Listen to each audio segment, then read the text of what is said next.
Direct your car now.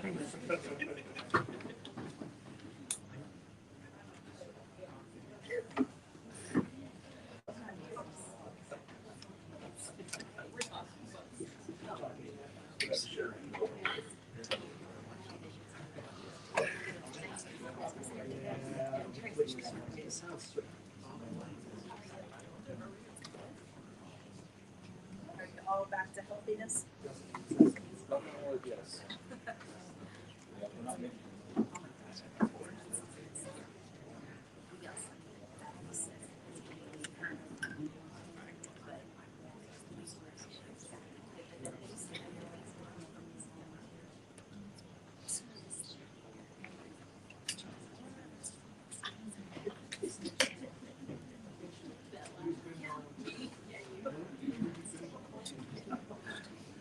On a regular basis. How are you guys?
Good evening, everyone.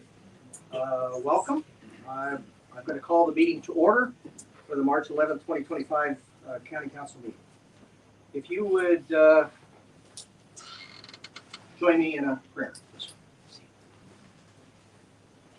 God, thanks for a beautiful day. Thanks for being here with us. We're mindful of the many things we don't know or understand. We're grateful for the confidence that you know all things. We're mindful of how little over which we actually have control. We're grateful you hold the world in your hands. We're mindful of our inadequacies. We're grateful for your sufficiency and that you will provide what we need, sometimes even before we ask.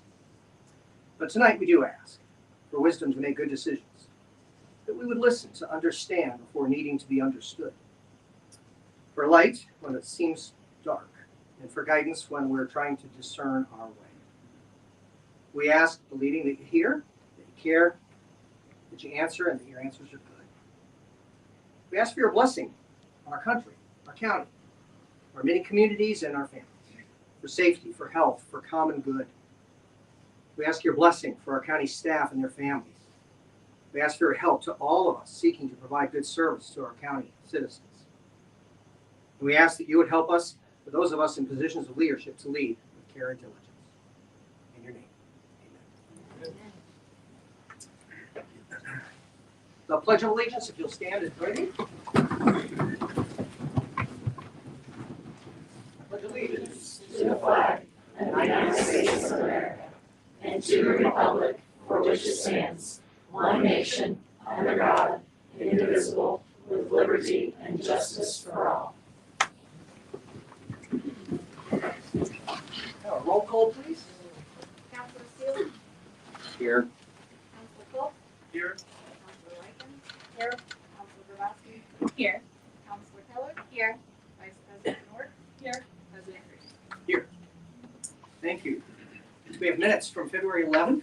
I'd like to express my gratitude to Vice President North for a great job in leading that meeting in my absence. The rest of you all were here. We need a comment about any amendments that are needed and a motion for approval. Make a motion to approve. Councilor Grabowski, second. Second. Councilor Likens. Any other discussion? All in favor say aye. Aye. And opposed? Motion passes. The approval of the agenda. I'd like to request an amendment. We got a request from the Board of Commissioners who are setting up a personnel board.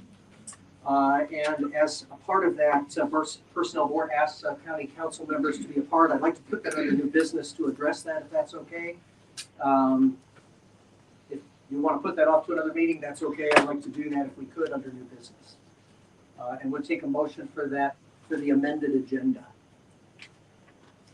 I'll move. Councilor Steele, is there a second? Second. That was Councilor Likens. Okay, sorry. Any other discussion? All in favor say aye. Aye. And opposed? No.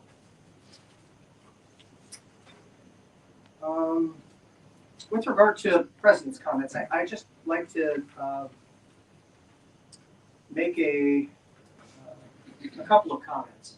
One of the primary responsibilities of this council is the maintenance and preparation of annual budgets.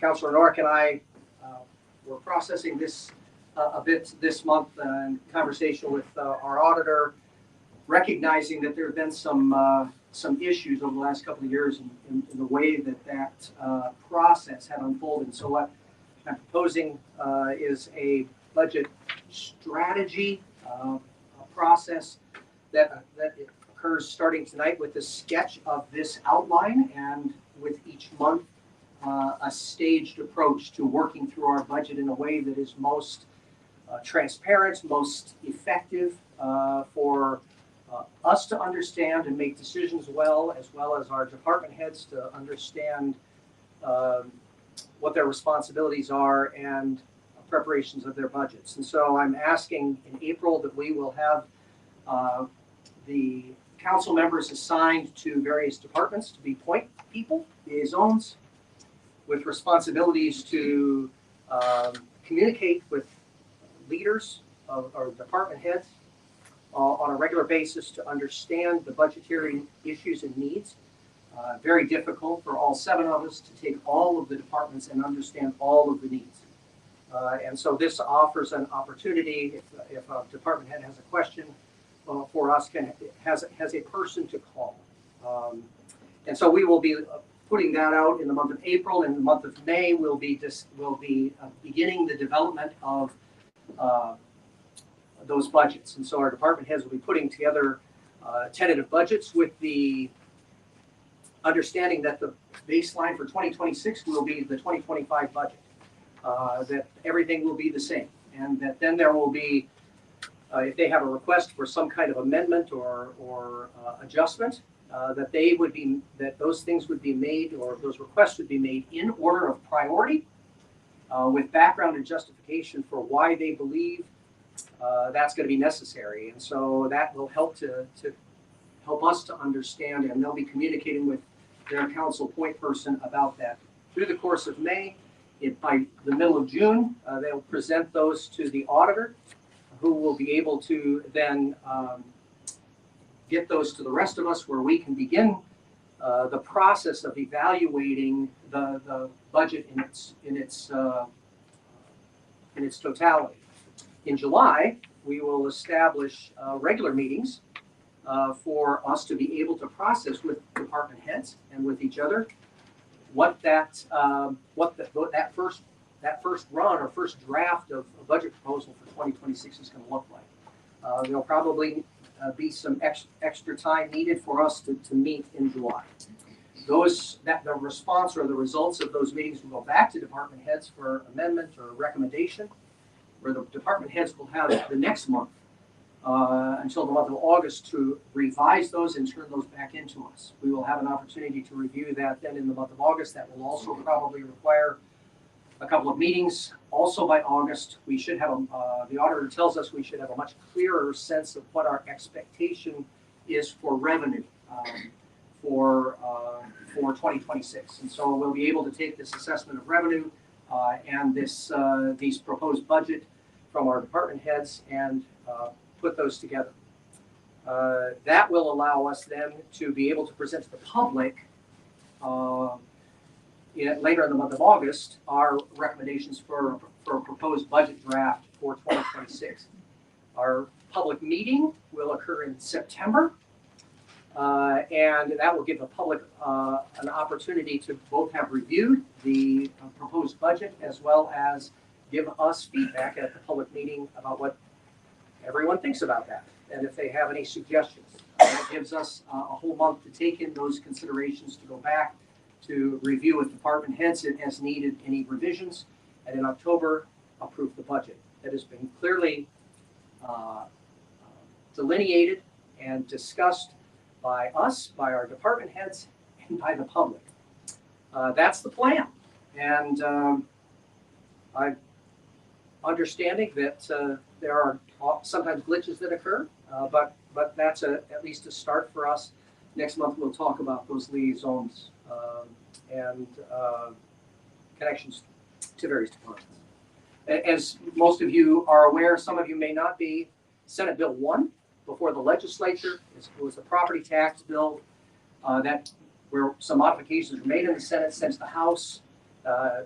Most of you who pay any attention to the media know that Governor Braun ran on property tax reform. Certainly for a lot of folks, that's a real concern. You also are probably aware that property taxes are what fund our county budget in significant fashion. So as you might imagine, if property tax reform occurs and we find significant reductions, we'll be looking to the state to say, well, what are our alternatives then? And will there be our alternative funding, that sort of thing? None of that has been decided. Obviously, that's in the process right now. The legislature, it's just, I think, for us to be aware that that's occurring and stay in tune and in touch. So anyway, that's what I have to say tonight about that. Auditor's report.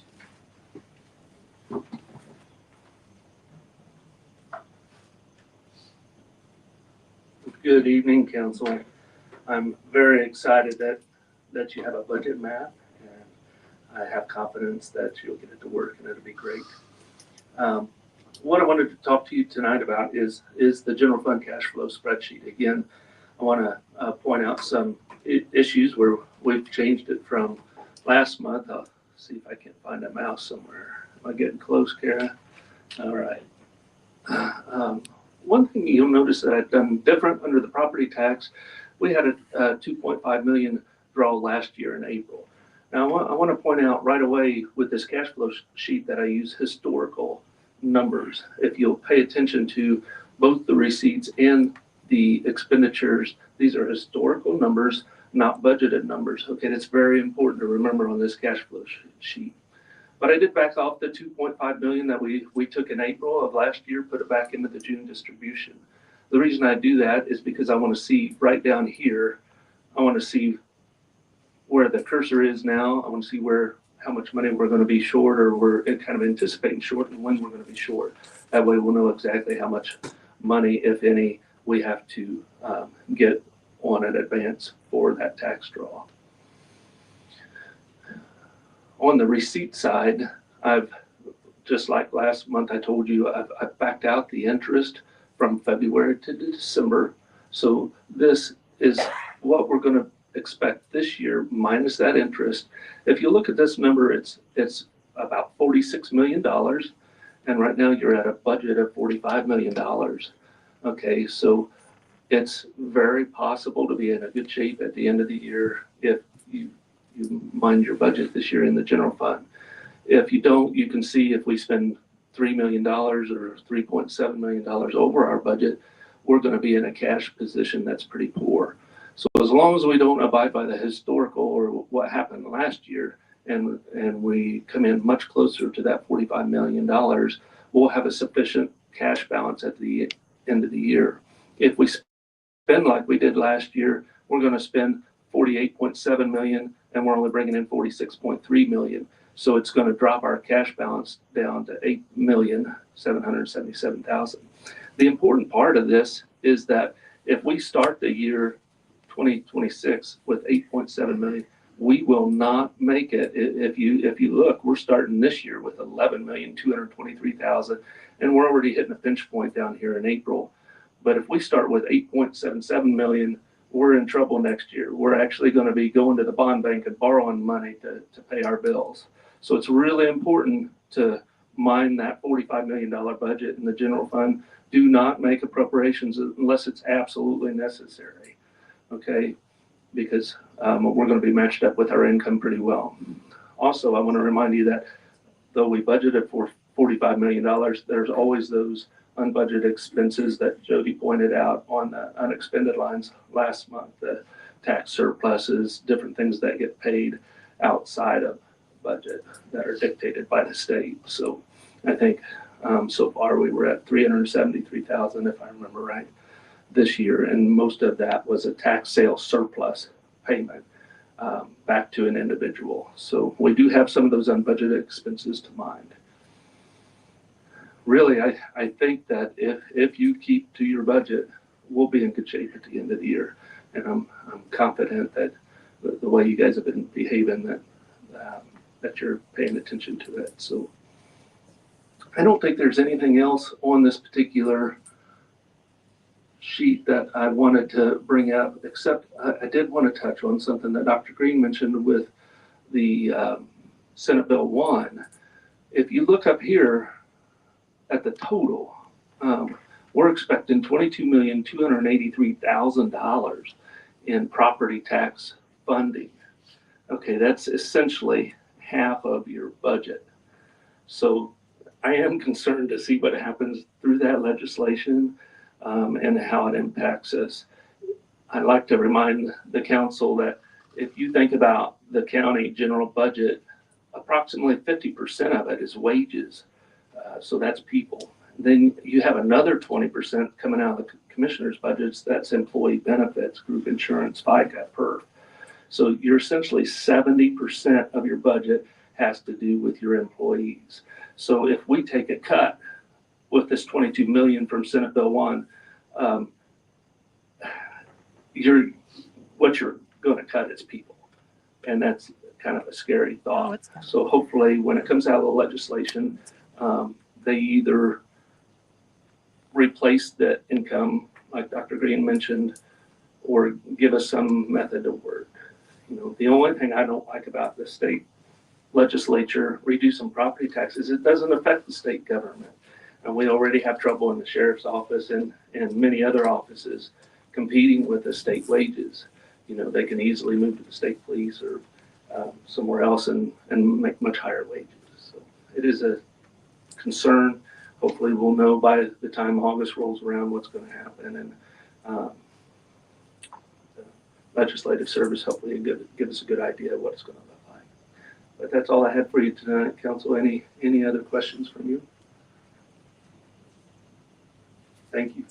Thank you. Old business.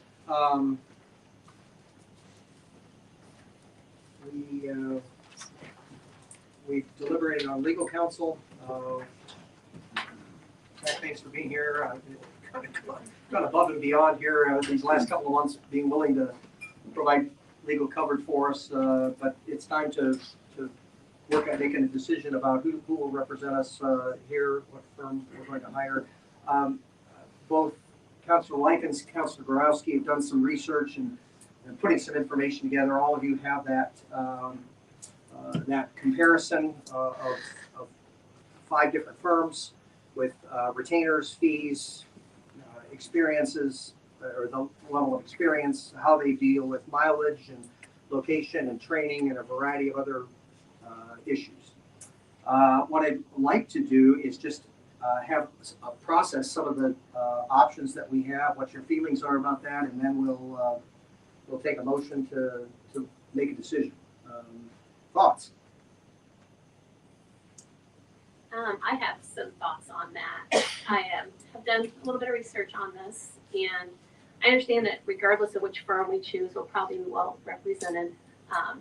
And so looking at the 5 options that we had, I tried to look at things that stood out that would separate one firm from another. So just my opinion, my first choice would be Frost Brown Todd. They have 11 attorneys on the municipal team. The primary point of contact is Daniel Shackle, which he has DLGF experience since 2017 as general counsel, chief of staff, and commissioner. He's oversaw budget certifications for over 2,500 political subdivisions annually. And although I know it's not required to have that type of experience, I believe that that would be a benefit to our council should we need that guidance. He did give us an hourly rate, which I'm wondering if that might not be a more cost-effective way to go than a monthly retainer from the months that we maybe not use council as much, to where we could use those funds when we meet more often and maybe need more funds for that. So, and then he said in his one Frost Brown Todd's proposal, they offered to meet with us 6 months after to see how things are going and if we're pleased with what they're offering, and then he could tailor a fee arrangement based on that. I contacted references for that firm, and I've gotten references saying that they have nothing but wonderful experience with them, very good firm, accessible, quick response, very knowledgeable. They're very impressed with the firm. They're prepared and well-versed, good communication, and money well spent. So that would be my first option. And then the second, I put down Taylor, Manette, Schneider, and Clutter. So they also have 11 attorneys with municipal experience. Their primary contact is Bob Clutter. They offered a fixed monthly retainer as well, but they also said they would be open to an hourly rate option. They do provide free training for the council, which is another thing that set them apart. And I called their references for the firm, and I got feedback: phenomenal, priceless knowledge. They actually know municipal law, and the annual training is good. Thank you.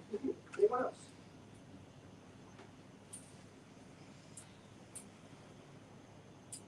I would like to echo the sentiment of the Taylor, Manette, Snyder, and Clutter. I think one of the most impressive things would be either fixed or the variable rates they're willing to apply. And several of the references stated that you get more bang for your buck because they were often working more hours than what they had been assessed. And basically they have a lot of common sense. They're super easy to work with. I was impressed by the training module that they did share with us. I feel they said it could be tailored to our needs. If they did charge hourly, it would be less expensive versus the retainer. I feel though, as months go on, the retainer probably would be best for us, but we can always look at that. They're open to either. This is their focus. They focus on municipalities, and they have, I think, one of the most years running with experience with municipalities. I too looked at Taylor Manette and thought they stood above everybody else and probably could support based upon the person they designated for us. Any of the first four, I'm a little concerned with Frost Brown Todd, that person just beginning, one of the largest counties, he himself just beginning to work. When we have others that we can get on available through these other four firms, somebody has to get to start somewhere. It's just my 2 thoughts or 2 cents worth. Anybody else?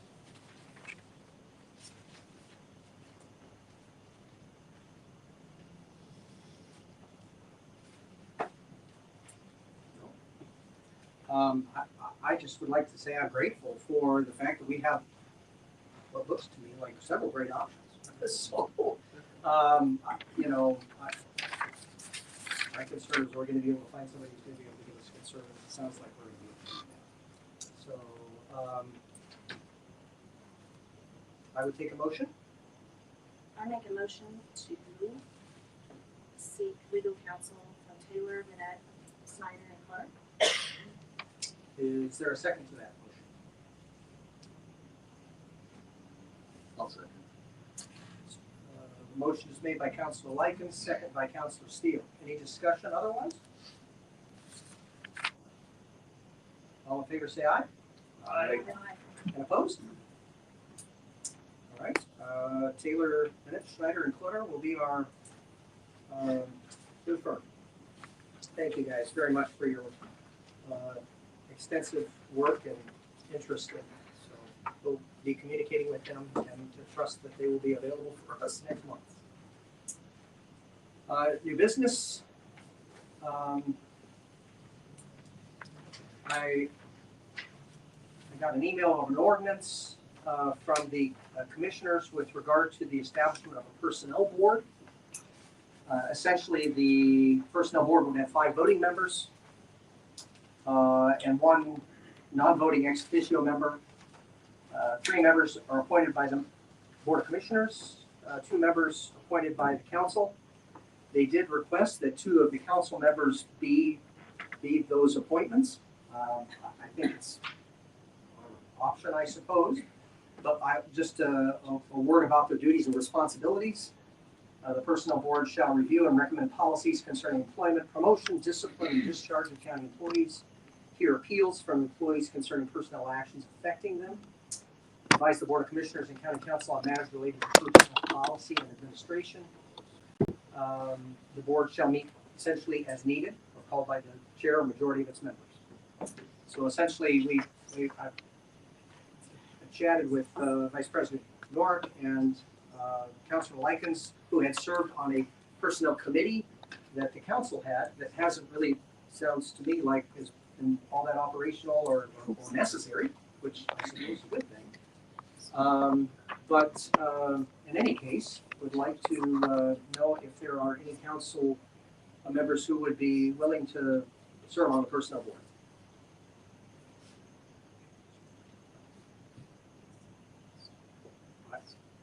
I would love to take a volunteer or 2. Do you have any idea of the time commitment on that?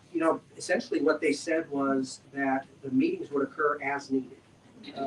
So I don't have the impression that there's a monthly meeting or any kind of specific responsibility that way. Vice President Norick has served 2 years, and we had a personnel board with 2 of the 3 members that vacated their spots for continuity. It's a responsibility that's needed, certainly. Yes. And plus working with the commissioners is better. So we're working together more, whether it be contracts or personnel issues. I think that'll be good.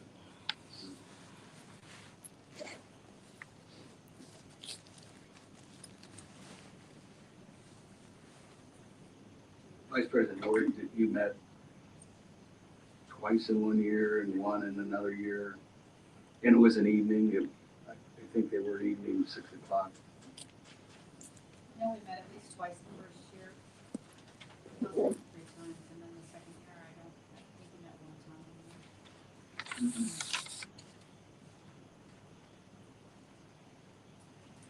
I just don't, I'm tempted, but I don't know. Unless I'm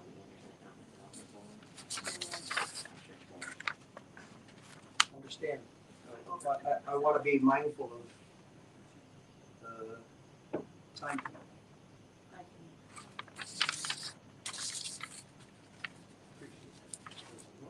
If you need another one, I'm happy to volunteer as well, but if someone else would prefer, so Well, we have gracious volunteers.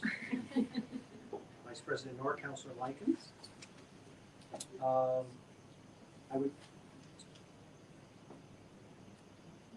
Did you want to say something? Oh, okay. She's like, please don't notice me. I would take a motion to accept these volunteers and yes, ma'am. Okay, so you said you received a resolution from the commissioners. Is it a commissioner's resolution, or are we passing a resolution right now to appoint? It is the commissioner's resolution to request create the board to of create a requested- personnel board. Yes. Okay, all right. Thanks for clarifying. Thanks. I didn't understand. The ordinance, it's an ordinance So for documentation, it is 2025-BC-0-3.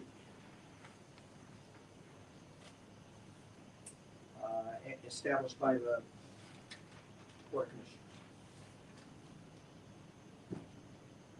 So I would take a motion for these two counselors to serve on that personnel board.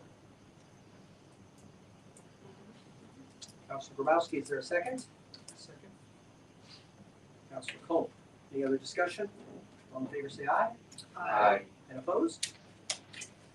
Thank you all. Next is a resolution, 2025-3A. Mr. Bridges, are you here?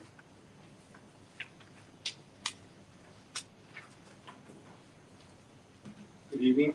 Hey. Got a resolution for 2 food and beverage projects that were approved by our policy committee, which is our board. And it's for matching funds for TRAM, which is the Rural Transportation Service. And that's for 270, 287, and that matches about 370 in federal funds and another 65,000 from the state. And then the other is $40,000 for CED, which they use for just general operations. Most of the communities in, I would say about 5 or 6 communities in the county do contribute to CED's budget. So I'd be happy to answer any questions. I will tell you that the transition for TRAM went fairly well. There were a few hiccups the first week, 10 days, because they needed to get drivers in place.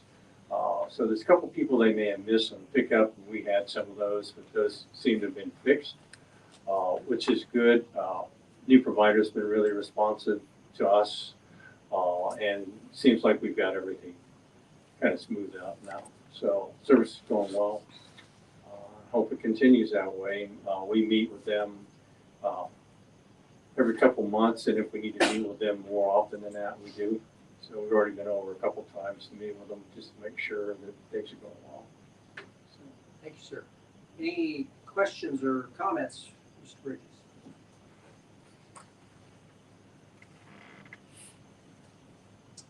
We have a resolution before us. Is there a motion? I make a motion to approve. Councilor Likens, is there a second? I'll second. Councilor Keller, any other discussion? All in favor, say aye. Aye. Opposed? Thank you very Thanks, sir. much. Appreciate it. Resolution 2025-3B. Passed. Good evening, Council. Thank you for having me tonight. I'm Jessica Bass, I'm the County Engineer. Before we get into the meat of this resolution, I'd like to give you a little bit of background. This has been a 3-year in the making project, at least from my involvement. I know others have worked on it prior to me being here in the county. Excuse me, and I know we have some new members, so I want to make sure that you have all the information you need as we go into this discussion. In early 2022, the commissioners asked me to think about how we should look at using our ARPA funds. And one of the ways that came through those discussions was to look at master planning for infrastructure across our county. And so as you probably know, we initiated 5 master plans countywide to look at different areas of infrastructure. And one of those was, 2 of those I guess, was to look at water and wastewater. Water and wastewater service in Madison County is provided in our municipalities, but in the rural areas, they're provided typically by on-site systems, so private systems that are owned and managed by the homeowners. When many of these systems were installed, the regulations were different. The knowledge of the systems was different than what we know now. And so the technology's changed over the years, the regulations have changed, and so systems that are in place now, particularly in our rural communities, that subdivisions are not up to the same standards that we would require today, which makes it extremely difficult when these systems get to the end of their useful life. So you would have a system where, or a neighborhood where you have properties that are 1/4 acre lots or smaller even, and they have septic systems on, or at least what passed as a septic system when the house was constructed. And when that gets to a point where it's no longer functioning properly, they are trying to determine what their options are because the lots simply aren't big enough to build a current standard septic system in that place. So they run into situations in a number of places, and this isn't unique to Madison County. It's very much a problem in Indiana and in the Midwest, just as our infrastructure ages. It just is part of our aging infrastructure situation. So we have been working on a master plan and a needs assessment to look at the county to identify where these neighborhoods are, where these pocket areas are. And just to be clear, what we're not as concerned about homes that are on 2, 3, 4, 5 acres and more, because they have room to rebuild their septic systems. These are the lots that are a quarter acre or a half acre that just don't have the space to build a new septic system. While all of this was happening, concurrently, we had a situation come up in Monroe Township near Alexandria. And this is a neighborhood where our health department had interacted with residents who were having troubles with their septic systems. And they just many of them didn't have enough space to rebuild what they needed. The state got involved in this situation and identified raw sewage in the unnamed tributary adjacent to this neighborhood. This is an area outside of the Alexandria city limits, so it's an unincorporated neighborhood. The receiving stream is not a regulated stream per se, but it is part of our MS4 network, so the overall stormwater conveyance system for the county. And because of that, that then falls under county jurisdiction by default, because there's not another entity who takes that over. So IDEM reached out to the county and basically is holding the county accountable to assist this neighborhood in resolving this situation. And that's part of the process then that has been happening in parallel to this needs assessment as we go through the process to identify how to help meet the objectives that IDEM has established in this agreed order with the county for this neighborhood. And an agreed order is it's essentially a court order. So this is one of those things that the county has flexibility in how to address it, but not in whether or not to address it, at least not without getting into legal action. So all of this has kind of come together now. And the point that we are at through this evaluation of our options for how to address these neighborhoods and these communities, we've looked at different options for the managerial structure. County is not a utility, and the counties, we don't want to be in the utility business. That's just not how counties are structured. So there's several different options that are out there. A county can partner with a municipal utility, a public utility. A county can partner with a private utility, such as 9-Star in Hancock County. Or a county can look at forming a conservancy district or a regional utility district. And in evaluating those different options, the one that has risen to the top for recommendation from our consultants and from our discussions with the state is to form a regional utility district. And the reason that's the one that's recommended is there's a couple of reasons. The primary reason is that with a regional utility district, it allows the formation of an independent utility with input from the pertinent overlapping jurisdictions. That by placing appointees on the utility board, that then gives the collaborative effort, but also the independence of the utility. That allows the utility to be able to pursue funding through different venues that the county itself cannot pursue because we're just not eligible for them. It also allows the independence and separation of the finances for those situations.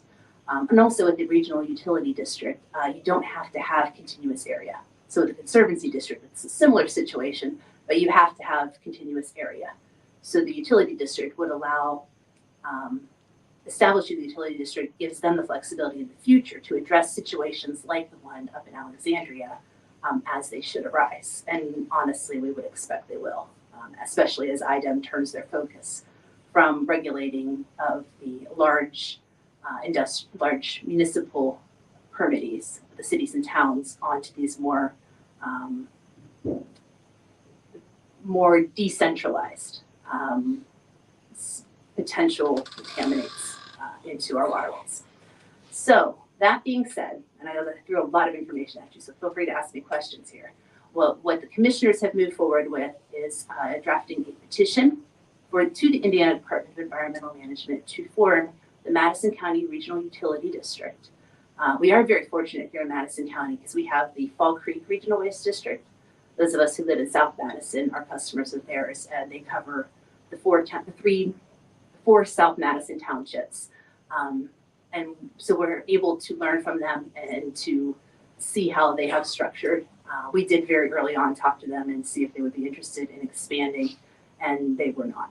They were very, very nice about it, but they very firmly said that no, they liked staying in their South Madison area. But that being said, this district, the initial area targeted, the initial service area targeted is Monroe Township, which is, it is the unincorporated portion of Monroe Township.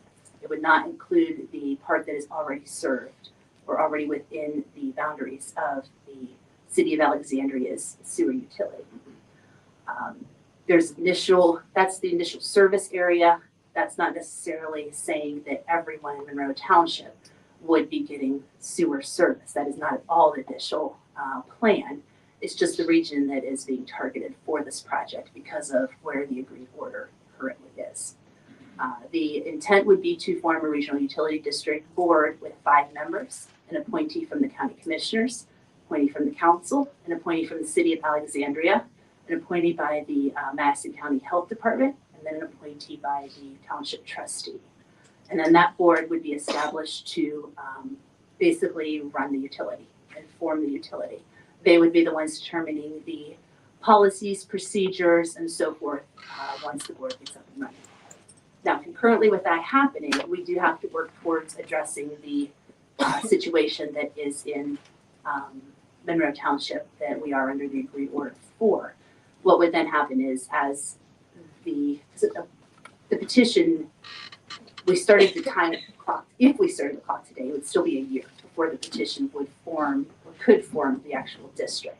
So it's not a quick process, and that's intentional to be able to ensure that there is a number of opportunities for public engagement for elected officials, and collaboration with the state and with other pertinent entities. So,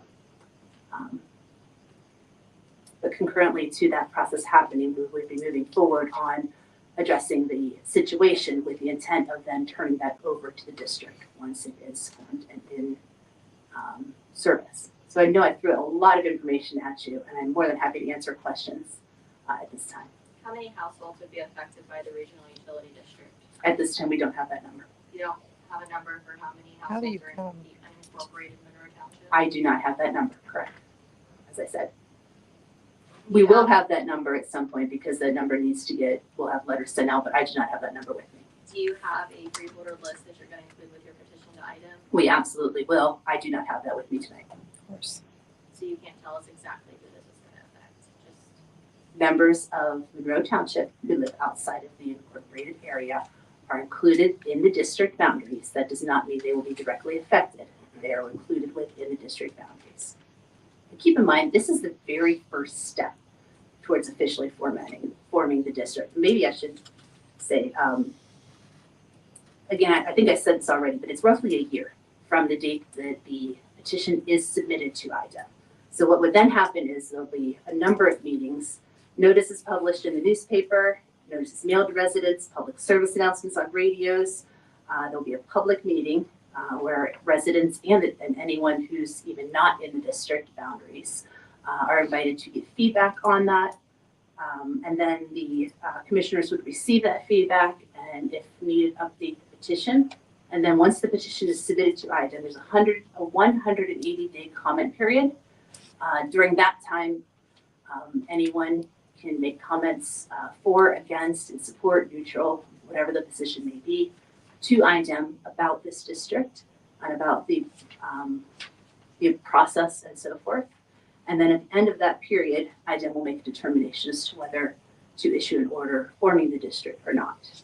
At this time, and at this time in most utility district formations, details are not worked out. And that's because this is establishing the managerial structure. So when you create the regional utility district and there are the 5 board members appointed, what kind of powers do those 5 board members have? They essentially become the governing body for the utility once the utility is up and running. They will go through the process with IDEM's guidance as to establishing rules, regulations, and the policies and procedures and so forth for the district. Would they have eminent domain powers? I would assume they do, yes. And if a sewer line was run in front of your house, would you have a choice of whether you wanted to hook up to that sewer or not? The way state law is written is that if you're within 300 feet of a sewer line that is added, and I believe it's doorway to the sewer line.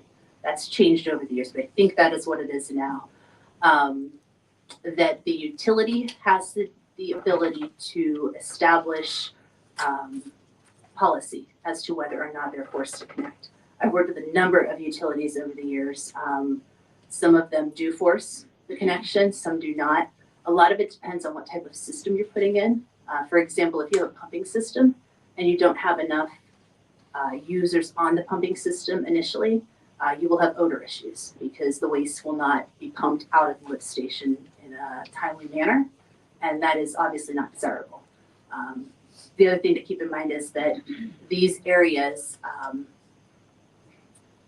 people may not be seeing issues, but if you start to get into situations where you're actually testing the groundwater, testing the water in the streams, you will find evidence of contamination. So you're asking us to sign a resolution saying we're gonna support the creation of a new government entity that has eminent domain powers and can force rural households onto a city sewer if they so choose. I'm asking for consideration for the draft of the resolution that's in front of you, and I'm happy to go through any part of it that you would like. The draft basically says that the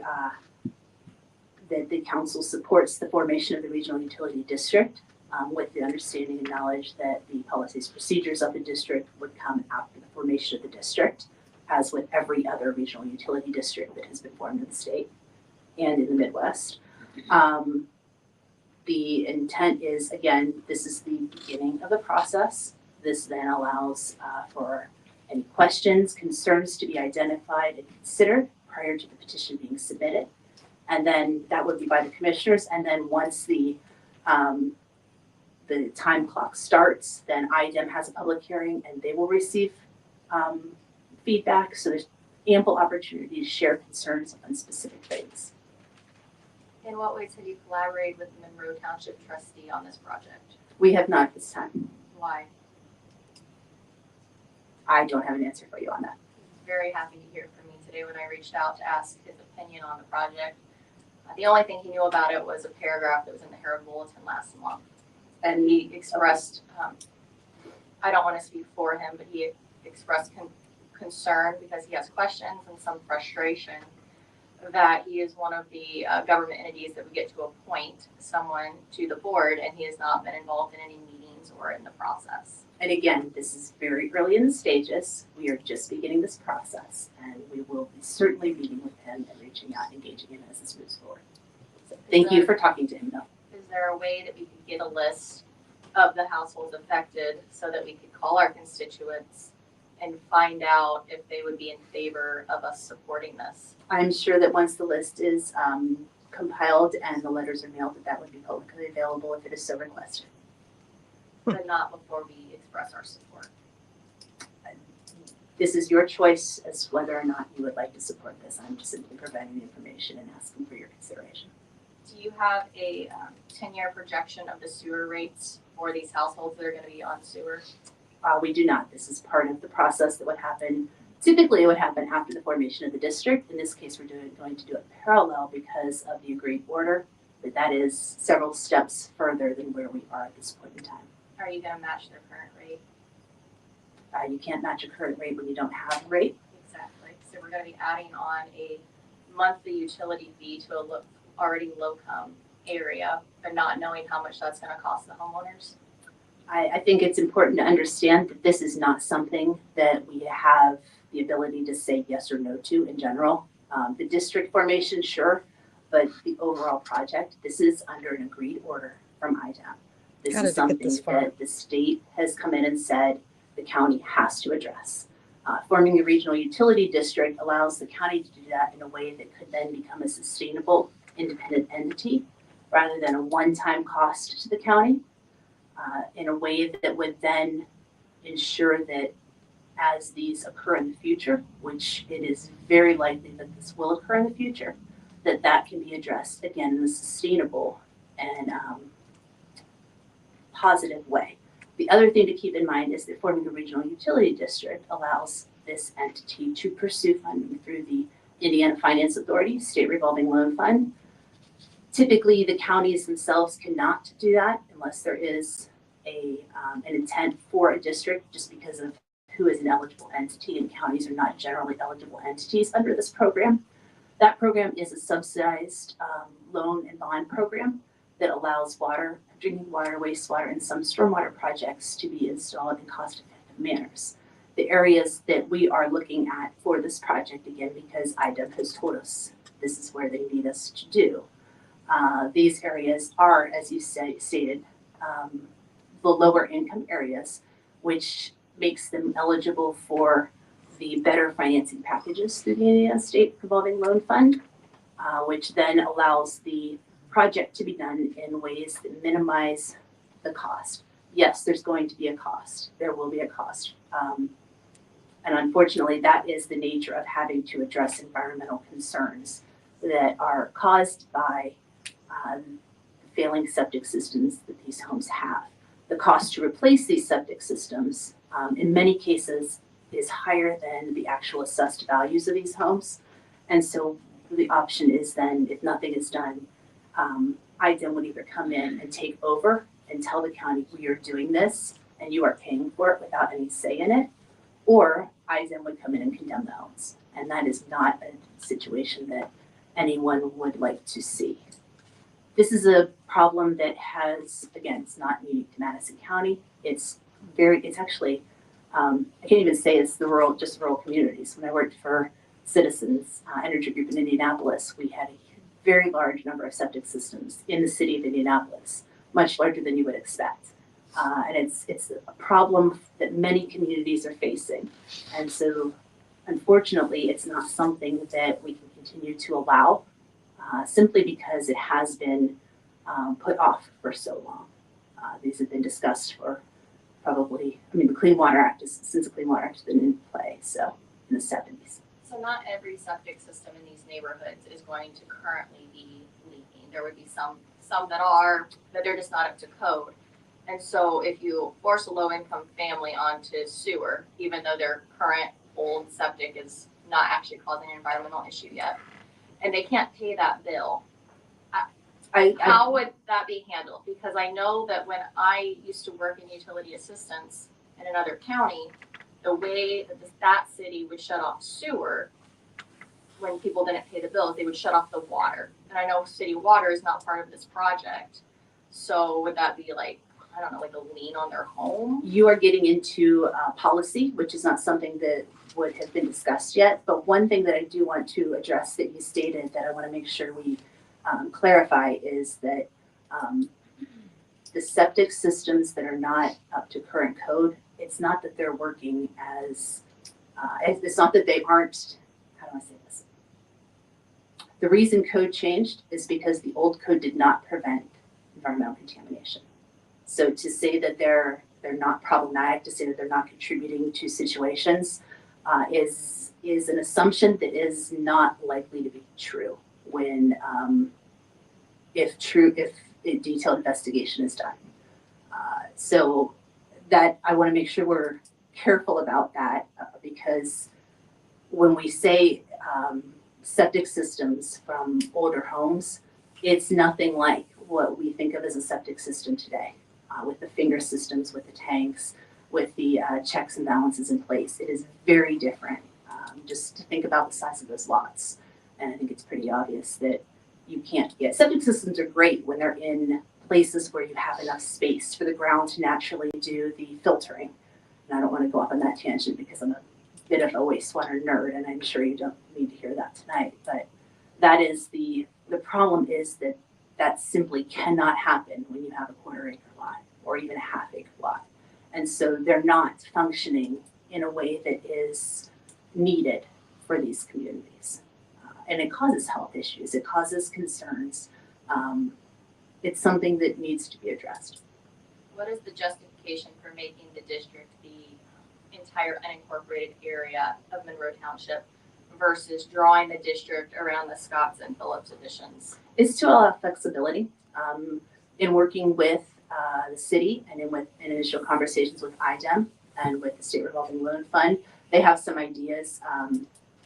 You have a confluence of 5 to 6 different objectives from the state, from the finance authority, from the city, from the county, from the health department, and so forth. And when you look at those, part of the overreaching discussion is what financial package can be pulled together in a way that would be cost effective for the residents and for the communities. For example, if the end project involves, let me say that differently. There's economies of scale depending on what the project ends up being. And the neighborhoods, IDEM has certain parts of the communities on their radar, and that can be used. So the discussions could be, if you include this neighborhood, we can improve the overall rating within the financing package to this scenario as opposed to this scenario. So it was to give flexibility to meet both the objectives of the city, the county, and the regulators. When I spoke with the health department, I asked the same question, or I asked it very similarly. And Stephanie Mellinger said that the long-term goal would be to run sewer to every home in Monroe Township that has a septic system or tank, however you want to call it, that was built before we had our current codes. And I can't speak to anything that Stephanie said, but I can say, or what she said to you, but what I can say, the discussions that I have had with Stephanie and with her team, the homes that are not on the small lots are not, I mean, it wouldn't be cost effective to run sewer to them. It's just not a practical situation. This is focusing on the communities and the areas of our community that simply cannot support on-site disposal systems in a way that is environmentally conscientious. But we are giving the regional utility district that power to do so in the future by drawing the boundary as the entire township. I mean, I can't speak to that. I think that's a mischaracterization of a utility. Because to be fair, that's again policy, and that's not what the purpose of the petition or anything that we're talking about at this stage would be. Would the utility district only be for sewer, or could other utilities be implemented in the future under the same regional utility? Utility districts can be for sewer and water. Sure. I know that ARPA passed funds for the communities out there. Now, irregardless of what happens tonight with the resolution, that is something that the county is already moving forward with getting those areas. Correct. And I say that cautiously, Jody, because the county can't be a utility. Okay, so somehow some utility has to take ownership of this infrastructure once it's in place. This allows the county's investment of the ARPA funds to be done in a way that would establish this structure, this managerial structure, in a sustainable manner. So the utility becomes a self-sustaining entity. Otherwise, the county is writing a check to someone else to take care of this situation, to address the situation, but not being able to have that managerial structure in place or that investment in place to be able to respond for future situations. Also, by having this utility district, it positions the collective project to be better positioned for the more desirable financial packages available from the Indiana Finance Authority. My second thing is in the, my second thing is in the, is it not hearing? Can you hear me now? That's fine. Okay, sorry. Thank you. I'll lean forward. The second thing is, in the resolution, it states the council has reviewed the preliminary engineering report and petition process detailed by Commonwealth engineers. I have not seen that. And please don't take offense to this. Because you did not have counsel available, we essentially took the commissioner's resolution and just updated it for the council. This can absolutely be edited tonight if you have other parts you would like to strike from this. That's not a problem at all. I also can provide those documents as we move forward to towards the process of moving forward with the actual submission of the petition. Mr. President, I'd like to make a motion that we table this resolution until the next meeting, because it would be irresponsible of us to pass it, whereas it does state that the council has reviewed the preliminary engineering report and petition process detailed by Commonwealth engineers. Councilor Keller's made a motion. Is there a second? I would second that. Councilor Borowski. Is there discussion about tabling the resolution? Question for Jessica, does that delaying a month cause any issue? The longer we delay, the longer until the formation of the district, which then puts in, we could put into question the funding packages that are available to us at the given time. But again, as I said, if you have edits to the text of this, that is 100% doable. We can easily modify the text. 4 weeks cause an issue? It could. It could. I can't state for sure, but it could. Yes, but at the same time, the way that the funding works in the state is there's certain deadlines for when you have to have your information submitted. And if you don't get it submitted by those deadlines, you then get bumped to the next year's funding. So what could happen is that if the district petition doesn't get started, again, this petition is the very first step. This is just saying, we recognize there's a problem. We recognize that we need to make adjustments to this.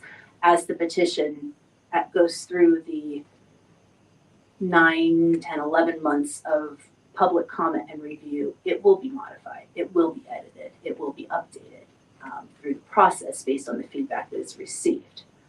So delaying could very well push it out of the funding cycle that we are aggressively trying to get into. It also could, we also don't know what's going to happen at the federal level.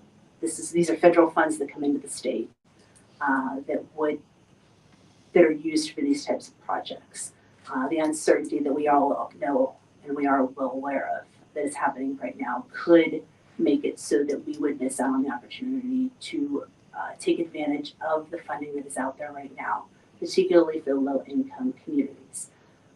That being said, the project would still have to happen, but what it means is we would have to have a different venue for funding it, which is probably more along the lines of bonds on the open market, which is, instead of a 2% interest rate, we're looking at double that, triple that. So. One thing I'd like to point out is that the council didn't receive this resolution until halfway through the day on Friday. And that's not meant to criticize, but just to point out that we had 2.5 business days to gather as much information as we could. And I've been on the phone all day today and half the day yesterday trying to learn as much as I could and try to talk to constituents, but I didn't get to talk to as many people as I'd like. I had to leave a message with the mayor in Alexandria, and I'm not been able to talk to his office. So I just really would like some more time to investigate. I know you keep saying this is just the beginning of the process, but this is the only vote the council gets in the matter. It's actually not. Or not until not. we get to appoint a board member once it's already created. And it's actually not. Just to clarify, I want to make sure, because I did find out more information since you and I talked about that. First of all, you've already voted twice to support this effort through the funding of the 2 ARPA initiatives that you have already granted money for. Secondly, there's this vote is next, and then there would be a nomination to the district, which would come near the end. But then any financial decisions that are made as far as moving forward on the actual project itself, with the bonding and so forth, would also come back to the council. Right, that is what we discussed earlier. But what we voted on before was to fund like the study, for instance. But now it's whether or not we're going to support this new government entity that's going to have their own independent political entity that's going to have their own powers that are people who are appointed, not elected. And you start talking about eminent domain and abilities to force, rule, homes onto a utility that they may or may not want. And I want to hear how my constituents feel about this before I say whether I'm going to support it or not. Obviously, the county needs to address the couple neighborhoods that IDEM is aware of where there's an obvious issue. And from a health standpoint, I agree with that. That needs to be done, but I want to make sure we're doing it in a way that is also protecting property rights. And did you mention that those constituents would have 180 days and things would be modified along the way? It's even more than 180 More than days 180. because it would, that's what I'm saying, it comes out to closer to 9 months. Okay. And the 5 members that are initially on this, then it is turned over to the district itself, correct? So those members will not still be, That's the first board. that's the first board, Yes, and then, yes. but you did But that mention- also would happen at the end. So that would happen a year from now. So then at the end, then, they would have representatives, Correct. not the 5 people making up the political board. They would Well, the elect- board, it's the utility board, and this is how Fall Creek Regional is structured as well. The utility board the utility is managed by the board, and the board is appointed by elected officials. And I also want to just, and I know I've already stated this, but I want to make sure that it's understood that this is what gives the county the ability to still maintain control of this. If the county does not form a utility, the county will not be able to manage the infrastructure project that is mandated to be done. And so that's where it's a fine line. I very much understand the concerns, and please don't take this as me not understanding them, but I want to make sure that that you understand that this is, the utility board is the way that the county can maintain the control over forming the, how the funds are invested, how the projects are implemented, how the utility rates are, and the policies of who's required to connect and who's not. Otherwise, the county will be forced to pay for work and not have the same level of control with respect to the actual implementation, because it will be done on IDEM's terms. And that's the unfortunate situation, because this has been delayed for 20, 30 years. This has been in the back. It's been one of those things that's just always been pushed out. We're at the situation now where if the county doesn't form a utility board, the county will not have control, or even, we'll have very limited involvement on how that moves forward.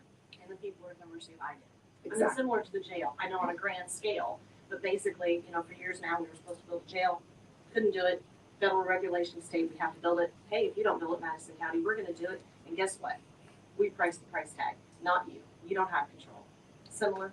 In some ways, yes. But on the other hand, they've, the health department, Jeff Graham, the commissioners, the auditor, the engineer, IDEM, the engineering consultation firms have all been meeting for months over this, and they've not involved us or the Monroe Township trustee. And you've given us 2.5 business days to make a decision if we support it or not. So to be fair, I would like another month.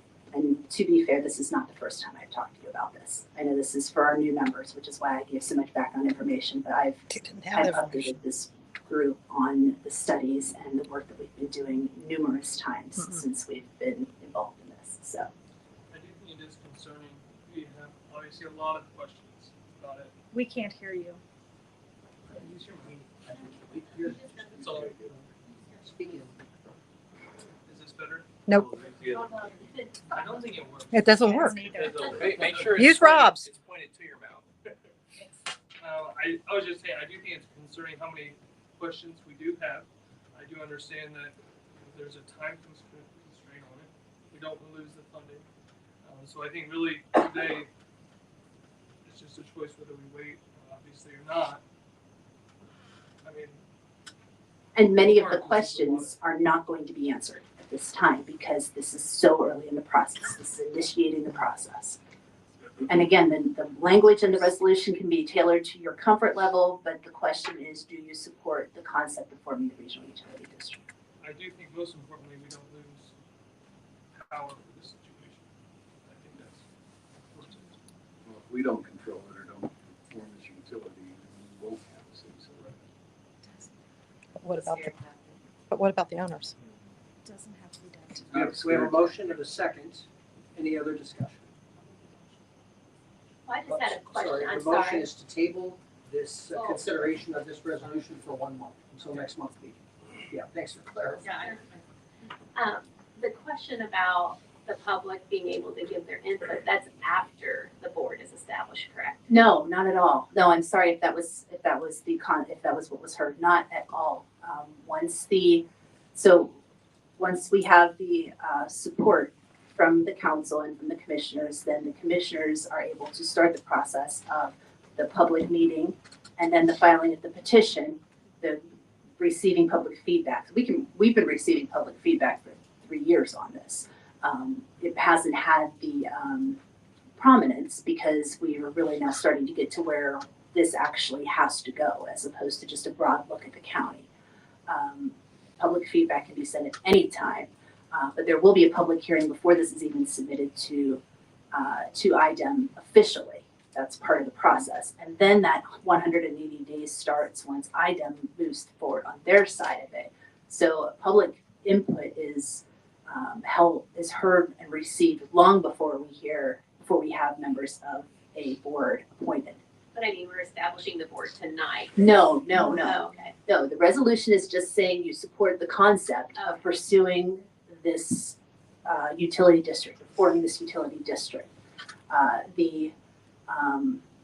The board would not be appointed until IDEM comes back and says the county has met all of the requirements in IC 1326 for the formation of the regional utility district and address the comments that were received, the feedback that was received to their level of satisfaction, and that forms the district. And then we would be looking at who the appointees would be.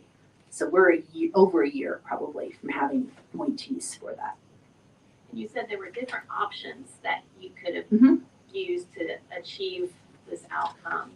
My only concern is the one, I'll just echo what Bethany said, just the idea of appointed boards and the eminent domain aspect of it. That's where my Sure, and just to be clear, the other options would be a municipal utility, partnering with them, which is still, they would have to agree to essentially bring them into the service area. And that has not been, that hasn't happened. The second option would be to work with a private utility, which would completely take any control from the public officials away. And then the third option is a conservancy district, which is not really an option in this case because of the contiguous requirements, but they are similarly structured to a regional utility district. So the regional utility district is what they were formed for. I certainly understand that, and Councilwoman Keller and I have had discussions about eminent domain. I'm not a fan of eminent domain, not at all. There's certain situations where it may be necessary, but in my 25 years of doing this, I've not had to pursue eminent domain on projects, and I really don't intend to start this time. That is one power that a utility has, and that's one of 100 powers that any utility would have. So, Any other questions or discussion? The motion is to table. The motion is to table the decision on this resolution until next month's meeting. Clear? All, Roll call, please. roll call, okay? Counselor Steele, No, Counselor Culp, Yes. Counselor Lycan, No. Counselor Grabowski, Yes. Counselor Keller. Yes. Vice President Moore. Yes. President Green. No. Resolution passes? No. No. The resolution is not tabled. No, I'm sorry. I The motion apologize. passes. Motion passes. That was my, thank you for clarifying. So then, Motion passes. to clarify, can we have a resolution drafted by, how do you want to move forward? Because I need to have a resolution, I need to have input on what the resolution says. I don't have a legal counsel to work directly with yet. So can you give me some guidance on how to meet the concerns that we have? Understanding that many of the concerns that were expressed are not things that we would have at this point in the project. So, I would like to see a copy of Indiana Code 1326 because I tried to find that and it doesn't look like it's a proper citation. I'd also like a copy of the preliminary engineering report and the petition process detailed by Commonwealth engineers. That's what I would like to see. Pass that over to Councilwoman Keller, please. That's Indiana Code 1326, copied and pasted into a Word document. I did that earlier today. Thank you. And as far as drafting the resolution, So yeah, all Indiana codes have that. That's why I couldn't find it. So I would ask, I would just agree that I'd like to see a copy of the preliminary engineering report as well as the petition from the Commonwealth emailed to us. Okay. So that we can address that right away. And I would say that I would be willing to review that within the next couple days. And then to look through the resolution to see what changes. Update the text for us. Yes. Okay, Yeah. wonderful. I would like to have a discussion on the statement, whereas the formation of the Madison County RED will promote economic development and residential growth. Because that's not something that we've discussed. So far it's been to just address environmental issues. So in what ways this would affect economic development and residential growth within the county, or within the unincorporated areas in Roe Township. And that's standard language in these type of resolutions, but it certainly can be modified if that is your preference. We've seen that as Yeah. the physical location of southern Madison County, but the regional waste district, which we were on prior to moving, very beneficial and great for that area. So, Yeah. So it does bring more growth that can contribute to the growth and popularity of that particular area. Stated purposes of utility districts, that's one of the stated purposes of utilities and utility districts, because infrastructure is so tied towards economic development. That's not meant to be specific to Monroe County. That's just the nature of a utility district and one of the stated objectives of them. Anything else? All right. President Green, can you notify the firm we hired to get Yes. What we'll pass do that is, information on? for those who have questions, if you can make sure, if you're not clear what those are, to email her to articulate them would be helpful. We'll communicate with the new firm relative to issues related to the resolution, so that we can get that squared away and address it next month. All right. Thank you. Thank you. I appreciate the thoughtful consideration for both the questions and the answers. It's difficult, the tension that exists that we feel between the individual autonomy of a citizen and yet the responsibility of the state to provide for issues related to public health. That tension isn't going to go away, and every once in a while it abuts, and we feel it tonight, and I just appreciate the thoughtful consideration. Next, we have Mr. Kaczynski. Is he here? He's not available this evening. Okay. So we will go into out-of-state travel. Out-of-state travel, we have a couple of considerations. Surveyor Kaczynski did ask me to represent his out-of-state travel. He was under the impression when he traveled, or when he transferred money into his cornerstone perpetuation last month into training dollars, he didn't realize he also had asked for that out-of-state travel. But he wanted me to mention that to you. So that's what this is about. Yeah. You have that request in front of you. I would take a motion regarding it. I'll move to approve out-of-state travel. Councilor Steele, is there a second? A second. Councilor Culp, any discussion? All in favor, say aye. Aye. And opposed? Thank you. Next, out-of-state travel for commissioner.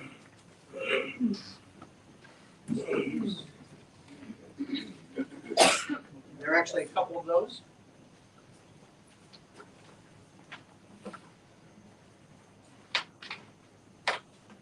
We have two of them. I'll address the first one, and Commissioner will address the second one. You have a copy of what I submitted to you for an out-of-state travel for myself and the Director of Emergency Management for the National Homeland Security Conference. This is a fantastic conference. I've been to it 6 times. It sells out every year. This year it's in Washington, D.C. And as you know, you've already discussed several times, there's a lot of changes at the federal level that will affect us, funding, and hopefully this conference is in August, so hopefully we have some ideas of where we're going to be funding from the federal government on FEMA, and some other programs that support here in the county. Any questions? Is this for the commissioners? This is for myself And and Lynn Edens, who's the Director of Emergency Management. so it's emergency management request? Because there's two, commissioners and emergency Well, management. You've got another different travel. I think it's because Rob, because Mr. Eckert is part of the commissioners. Right. And Linda is part of EMA, so it's a combined request, right? Correct. Other questions? Take a motion. Make a motion to approve. Councilor Culp, is there a second? Second. That was Councilor Likens. Any discussion otherwise? All in favor, say aye. Aye. Opposed? Thank you. Commissioner Grover. Board, Mr. President, requesting out-of-state travel for the Government Finance Officers Annual Conference. I've been a member for of the Government Finance Officers Association for several years now. Former county councilman, former auditor, and current commissioner, and the Board of Finance member. That is also evidently, or unfortunately, also in DC. It's for continuing education and networking. The estimated cost is right at $2,000, $2,100. And that's been budgeted for this year's travel. Second, you want to do these separate?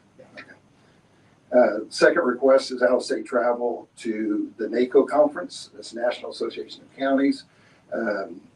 Being an Association of Indiana Counties board member, and also the legislative chairman for the Association of Counties, that they work hand in hand. Also a current commissioner, and NACO conference targets a lot toward commissioner type work. So that is also a budgeted item, and the estimated cost of travel for that is $2,300. We have these two requests. Any questions or comments? Is it just one commissioner that's going? Nobody else mentioned they were going, so I'm making a request for one commissioner myself. Make a motion to approve. Second. Motion by Councilor Likens, second by Councilor Culp. Any other discussion? All in favor, say aye. Aye. Opposed? Thank you. Sir. Next is an update on the Purdue Extension impact in Madison County. Is it Scholar? Scholar. Yeah. Oh, welcome. Well, thank you. And President Green, if you don't mind, I have little flyers hot off the press to hand down to you all. So my name is Jessica Scholler. I'm the County Extension Director for Purdue Extension here in Madison County. And I know that several of you are very familiar with the work that we're doing. But we have just this amazing team, and we've always said we're the best kept secret in Madison County, but we're trying to share that secret a little bit more, trying to get the word out. And so I know that at the beginning of the year, you each got an email from me with a flyer similar to this. We're just going to try and every few months just share a few highlights of what's going on. This is by no means all of the work that my colleagues have been doing. I'm always honored that I get to share their successes with everybody else and share that news. But this is just a few highlights, give you a few data points, and always try to leave you with like a good story, because we're in the work of people and being Madison County's educational partner. So we have 3 different program areas that we service here in Madison County. So everybody is pretty familiar with 4-H, right? 4-H is one of our programs that we do. That's the one that people can identify with the fair.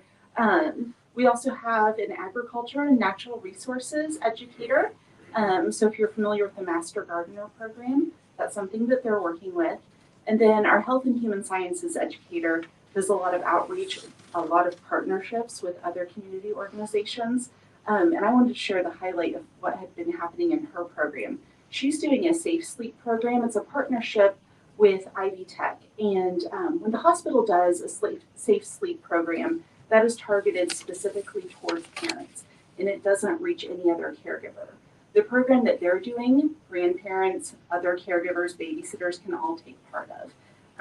And so a participant in one of her classes had shared that having this interaction in this class gave her the ability to go have a conversation that was really productive with her child's primary caregiver, and to share those safe sleep practices with them. Madison County is in the top 10 in Indiana of infant mortality. About a third of infant mortality is because of sleep practices. And so Danielle's specifically going towards prevention efforts here in Madison County to make sure that we have healthy youth that end up in my 4-H program one day, and then also then become residents in our county and add to the economic development. So I love that little story about what she was doing. Our Ag and Natural Resources educator, she does our pesticide training. So all of the individuals, all the ag producers who apply pesticides have to go get a certain amount of points every few years, renew their licensing to apply pesticides. So that's a really important service that she provides. She had almost 100 participants at her last winter activity. And then they just last week started a new Master Gardener program. Those Master Gardeners in training, they will take Mondays and Wednesdays. I think it's a 3-hour class every Monday and Wednesday for 2 months. And then at the end of that, they have to do 40 hours of community service to become a Master Gardener. And then after that, they still have to continue to do 12 hours of community service every year. And one of the impact things I shared with the council last year was just what that translates to in economic value. And we were over $30,000 in volunteerism just from those Master Gardeners. So really proud of the work that she's doing there with them. We also have 2 support staff that are county employees, but then we also have 2 additional staff that we get by having an extension program here in Madison County. They're through the Food and Nutrition Program through a USDA grant. So essentially we're getting 2 employees for free. And they're doing a lot of policy meetings, a lot of collaboration, changing environments. But Beth also does direct education. And she did 53 classes, I think November through January. All of our program years run a little bit different, so none of us are ever on the same quarter. We're always reporting at different times, but really proud of the work she's doing. And then one of the stories we're sharing about 4-H, which is, I'm one of the 4-H educators, is that 4-H is growing. There's this misconception statewide that 4-H is dying. And so we've been trying to share the story that 4-H is growing. And so we have some new things that we'll be releasing here soon, sharing that story. Madison County 4-H, since COVID, because, well, let's just say that was a weird time and everything changed. Since then, we've grown 6%. And so it's not a direct line. We had a 7% year and a 4% year as we look at what that impact is. But we also have an impact in each community school. And so when I looked at our numbers for what we've done since October, which is when our 4-H program year starts, we've already reached 3,300 youth in classroom programs. Last year, our entire school year total was 3,000. So we've already exceeded what we did last year in the school year. And we have myself and Danielle Nyland is another 4-H educator. So we're out in the schools a lot, getting to share positive youth development opportunities with kids who wouldn't otherwise be impacted by our program. So do you have any questions? I just dumped a whole lot. No, I appreciate you coming and sharing with us everything that's going on with it. Thank you. Yeah, my pleasure. Wonderful job. Thank you.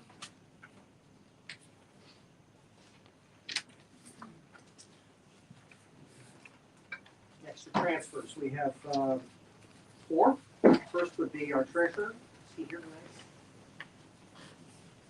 So we have there's a request for transfer from other services charges to common trans.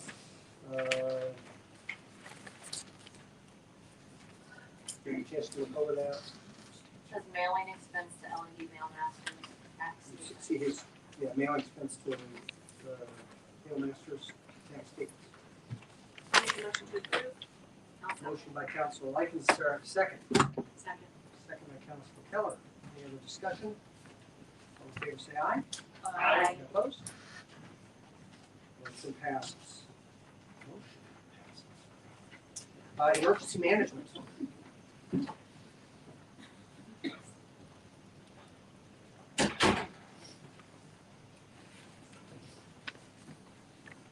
Good evening, council.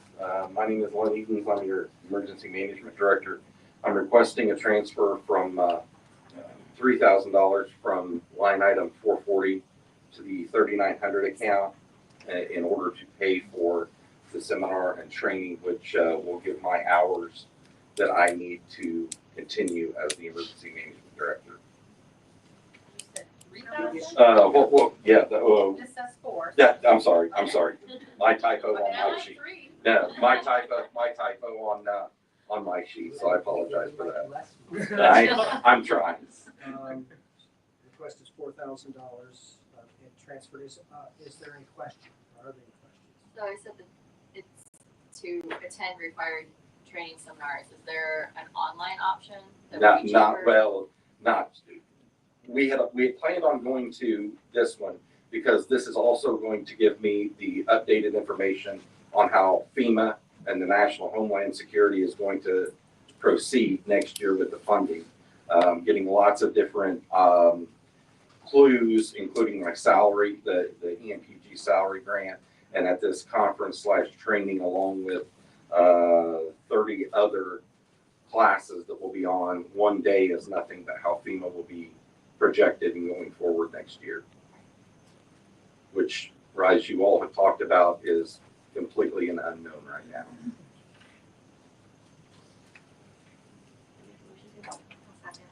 Motion by Counselor Grabowski. Is there a second? I'll second. Any other discussion? All in favor, say aye. Aye. And opposed? Thank you, sir. Thank you all. Next, properties manager, Mr. Smock.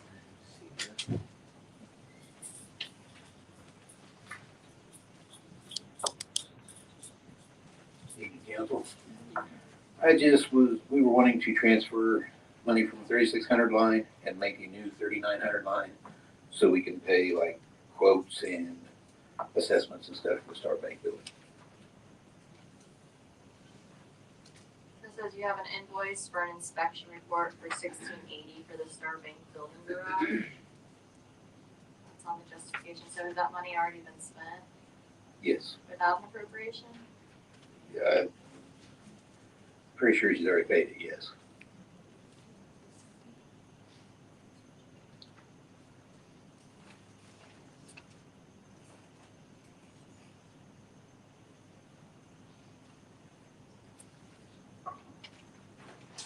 So you have the money, it's just you don't have anything in the 39,000 line, so you're creating that line item To that's pay. paid out of the appropriate.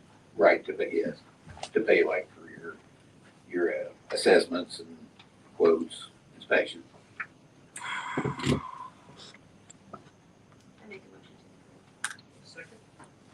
Motion by Counselor Grabowski, second by Counselor Colt. Is there any other discussion or question?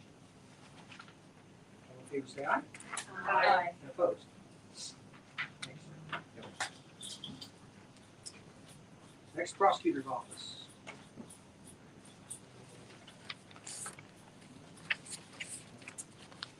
The request for transfer is based on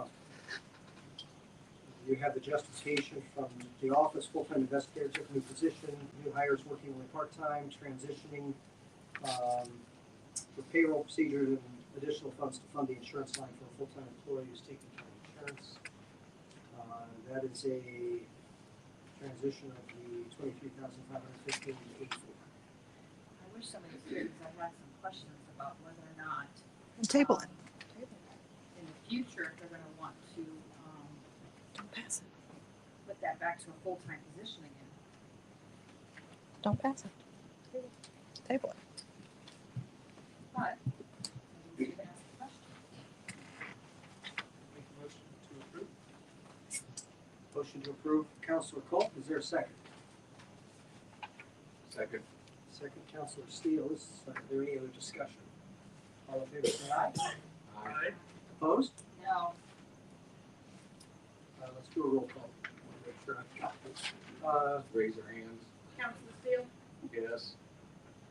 Councilor Holt, Yes. Counselor Ligon, Yes. Counselor Radowski, No.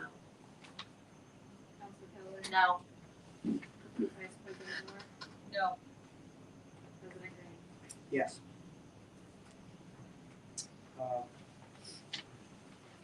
Request motions.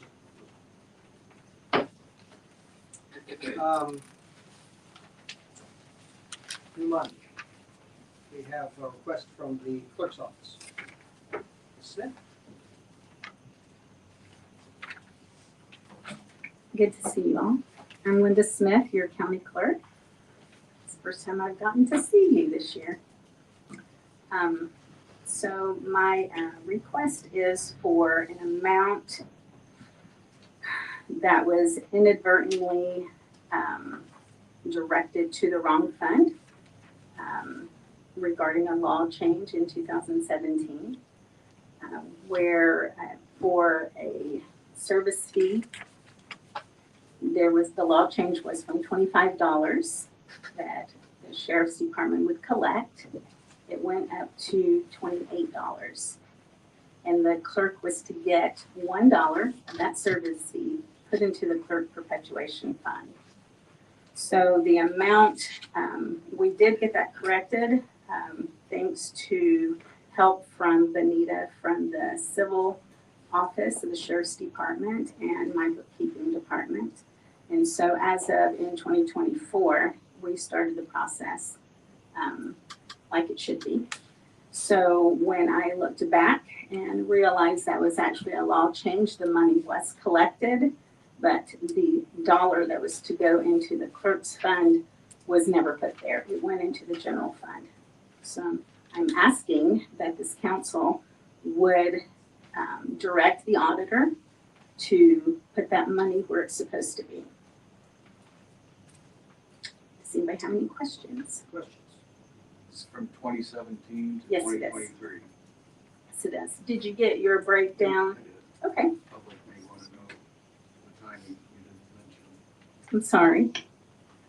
The timing. Okay. Okay, right, the law change was July 1st, 2017, and until the end of 2023, that dollar that was collected, and it came out to $5,798.35. The only thing that I would change, I think that the auditor did this for me, but the budget line that I would appreciate the money going into would be 59900, which is a non-budgeted item. And just so that you know, for anyone who doesn't know, the Clerk Perpetuation Fund is a discretionary fund that is under the authority of the clerk. This fund is not one that the State Board of Accounts qualifies as sustainable income. It's directed from all these different sources, one of them being the sheriff's service fee. We get money from the clerk's official certification. We get money when we certify a document. We get money from marriages when we do a certified copy of a marriage certificate. We get money from court fees when someone files a new suit. So it comes from all these different sources, but very small amounts. And so it's very important to our office that we are able to use those discretionary monies to support the statutory requirements, which are, just so you know, those would be for the preservation of records, to improve the record-keeping systems and equipment, and then for management of the services there. So what you're saying on this, Linda, is on this, it's at the 3,900. You don't want them to go into 3,900? I do not. No, it should go into non-budgeted item. Which is what number? 59900. I have a couple questions. Okay. Sure. Can we change the line that it's going into since it's already been advertised? It's advertised at 3,900, but 5,900 is a non-budgeted line, so there are no appropriations. You don't need appropriations in that line. That's why it's called non-budgeted. And then my other question, just so I'm understanding, So it's on our agenda, under miscellaneous funds, but you're also on under the general fund. Is it really one vote that we're taking the money out of the general fund and depositing it into the clerk's preparation fund, or are there two separate votes we're taking here? I think technically it's two separate votes. I think one is moving the money and one's appropriation, if I understand that correctly. Mr. Auger, could you clarify for us? You explained this to me, but why would I try? There are two separate transactions here. She doesn't really need the appropriation in her fund. What she really wants is the money to come from the general fund into the clerk's perpetuation fund. So if you do the appropriation in the general fund, then Clerk Smith can write a claim into her perpetuation fund. She doesn't necessarily need the appropriation in the perpetuation fund because you're going to spend it out of non-budgeted items anyway. Is that correct? So, to address Councilor Keller's question, You can handle it together or separately, whichever you prefer. So it's two different processes that we have to do. Technically. Personally, I wouldn't do the clerk's perpetuation part. I would just decide whether you want to move the money from the general fund. And if you do, just appropriate it in the general fund, and then she can write a claim into her fund. Would you like to speak on the previous explanation? Is there anything the auditor's office would like to say? I think Linda described it perfectly. There was an error in the civil office in reporting the fees. When a department like Linda, she gives us a very detailed report of collections and tells us where to put everything. She understands her fees. You know, in the civil office, Benita Schott uncovered, I don't know if she uncovered it or you did.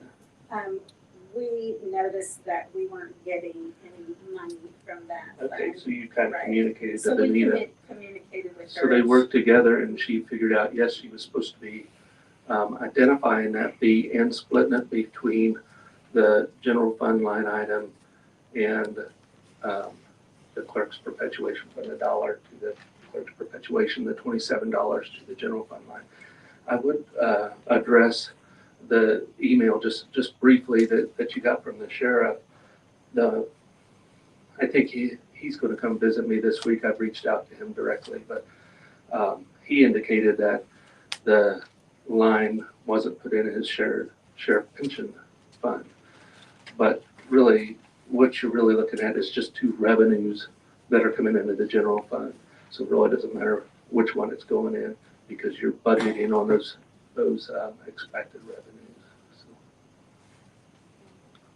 thanks for that clarification. Are there other questions or comments? I just have one question.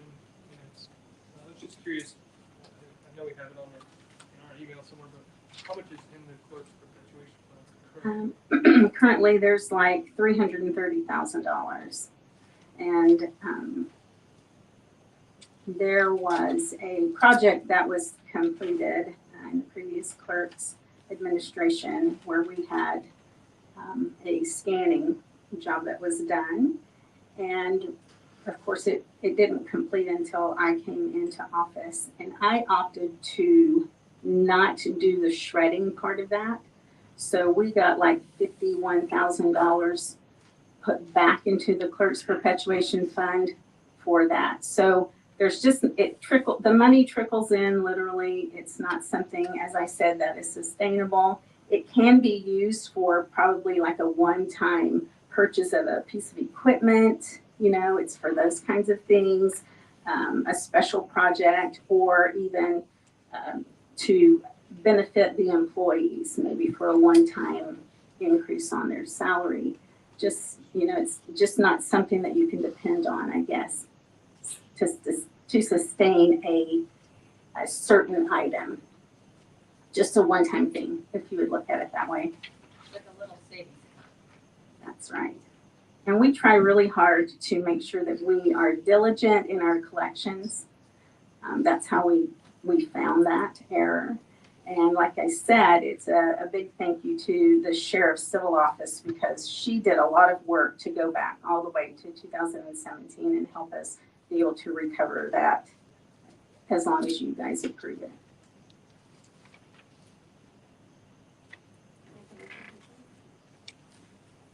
Motion to approve, Councilor Kowalski. Is there a second?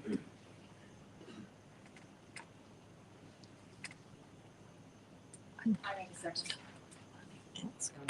Vice I thought the President Wall? public got to speak on new money before a vote was taken. It's actually under the general fund, under the new money. I would just clarify whether you're voting on the clerk's perpetuation fund or the. Isn't the general money fund. coming from the general It fund? says new money.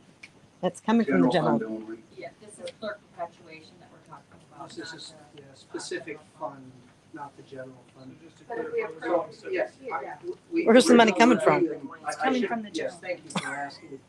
Councilor Grabowski, you are making a motion I on the was making a clerk's motion on the clerk's perpetuation. perpetuation fund, but I don't know if we're doing both now No, or.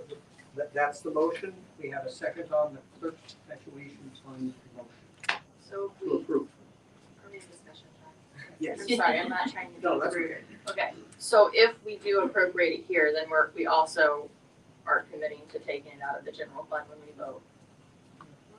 Not There's the necessarily. same money, right? You're It's coming out of the general allowing fund. her to appropriate it, but it's just not there. So I guess Linda, if you don't get the new money, do you need this appropriation anyway?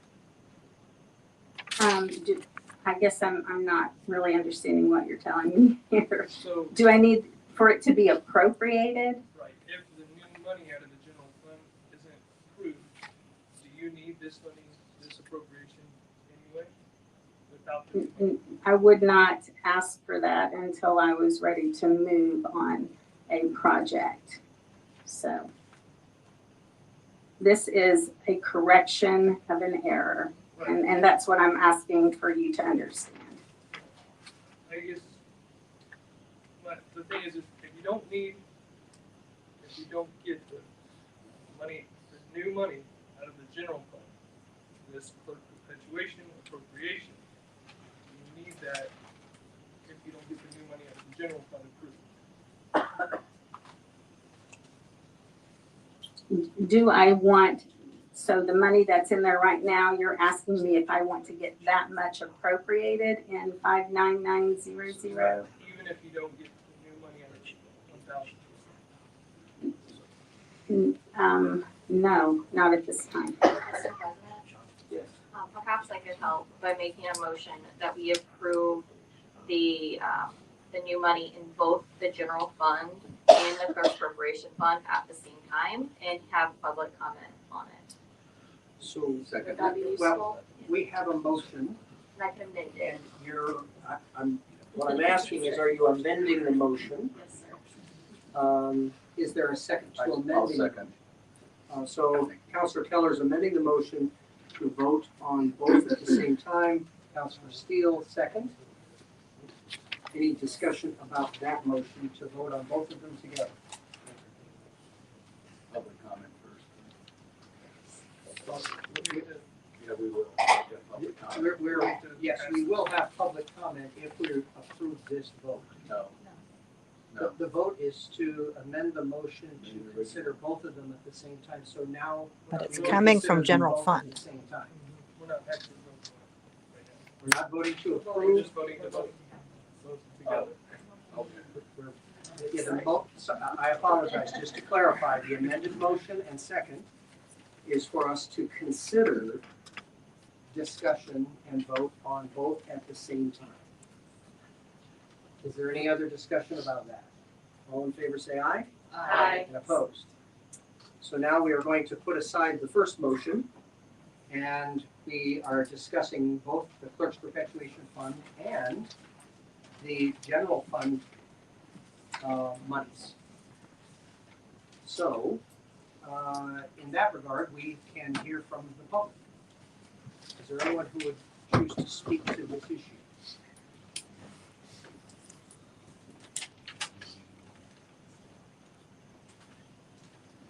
Cheryl McKinney, 46012. So what I understood Linda to say is that this goes back to July 1st of 2017. So we're looking at nearly a 5-year look back. So what happens when all the other departments say, okay, we're going to go back and start looking at 5 years, and then we're going to lose more money in the general fund? And then she wants this money moved to a fund that's not regulated or budgeted. Is that correct? Mm-hmm. I believe that's regulated by the state. Still regulated. It's It has to be. new appropriation would have to be. It is. May I think I said this already. It has specific uses statutorily for improvement of the record-keeping system, for the preservation of records, for machinery and equipment, and for the management services. So as far as regulations, you can't get more regulated, I think, than that. Said no state board of accounts. Thank you. Any other comment from the public? State your name and address, and you know the drill. Yes, I do. You've got a few moments. Yes, thank you. David Sargent, Ivy Lane, just as a point of clarification. This law was passed in 17, so it is a law that $1 was supposed to be put into that fund. So it's a question of not if we do it, it's law, we have to do it. Is that correct? Okay, thank you. Thank you for the question and for the clarification. Is it something we're required to do by law or have a choice? It's something you're required to do by law, next session. Mr. The State Board of Accounts indicates that if there's an error in collecting a fee and it's not divvied up right, if you can prove that you didn't budget and spend that money in the general fund, then you can go back and divvy that back up. When the civil office found their error and reported to us, we still had 2024 open. And this was just about a month ago, 2 to 3 weeks ago. We had closed out 24 yet. So we went ahead and went back to 24 and made all those corrections for them with the information that they provided. We also did it for 25. But the State Board of Accounts says if you're going to go back into prior years, you have to prove that you didn't spend that money. Each year we've spent more than we budgeted, so we couldn't do that. This is an action if you deem that she definitely needs that money, you're just going to move the money over into her fund. But it's not required because we couldn't prove that we didn't spend the money when we did. Thank you. Would that be consistent with your understanding? Yeah, I'm going through the statute right now, but I think that's an accurate information. It is a shall on the fee. You shall divide that fee, but it's a matter of a correction in the past. Okay. Any other questions or comments? Yeah, well, since we were able to correct the 24 and get 25 correct, if you don't have a specific project and we're not required to send it back, I don't want to take any more from our general fund than we have to and would not support this unless we have a special project that you can bring forward for us. And this is probably less than 2% of your perpetuation fund. It may be less than 2%, but because the money trickles in, it's a big deal. And I certainly wasn't the clerk in 2017, and he wasn't the auditor, correct? If you have a mistake, there's no way that anybody can prove that money has been completely spent since 2017. I pretty much bet my life on it. I bet we could figure it out if that's what you want to do. Or you can just do the right thing and make the correction. And that's what I'm asking you to do. I have, since I started, on purpose, brought nothing but relief to the county budget. Have I not? I eliminated 6 positions, all of those full-time. I have tried to increase productivity in my office, which I've done. We've had 2 renovations. We have done our job and we've done it well. And we've been very fiscally responsible. This is something you can do to help me improve my office. I didn't bring a project to you today, and I apologize for Consider it that. again, I mean, later this year, I think. I apologize for that, but I absolutely have things that I need to accomplish. And this is, I'm a saver. I will watch that money go in and I'll have a project over here. And when I get to where I feel like it's time to move, I move. And so that's what I'm in the process of doing right now. So it's only going to get more difficult with moving money from the general fund to where it's supposed to be as each day goes on. So I'm asking you again to do the right thing for me and my department and approve this money to be transferred over or appropriated over, whatever your terminology may be. I just want to. Is there a, yes, go ahead, sorry. I just want to be careful of 2 points. Can you use the other mic? Thank you. Sorry, Jonathan. I just want to be careful of 2 things. First of all, I don't necessarily think this is a decision of right and wrong. I think it's just something to consider. I think it's kind of not the best situation that we're in, but it's something that we have to deal with now. But I don't think there's a right or a wrong vote. I do want to just remind the council, as we all know, we have a lot of things coming up. SB1 being one of them, but we have a lot of different areas of financial lacking. Just to take into consideration, even with the small stuff, things that up, it does make a difference.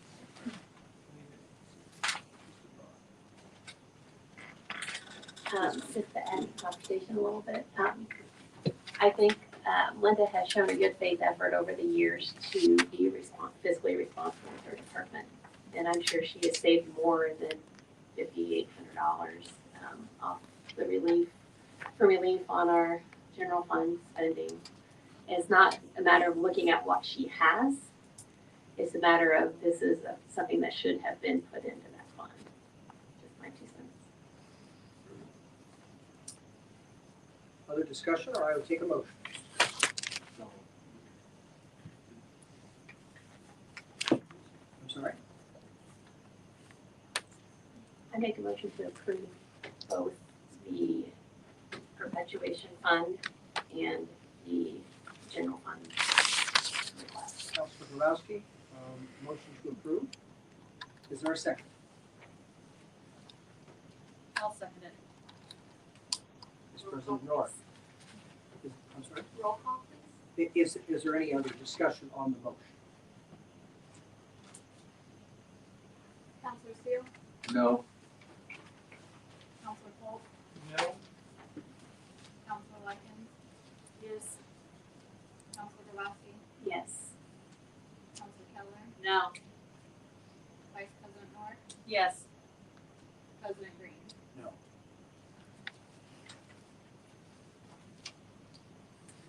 Thank you for your consideration. I should clarify the motion failed. Sheriff.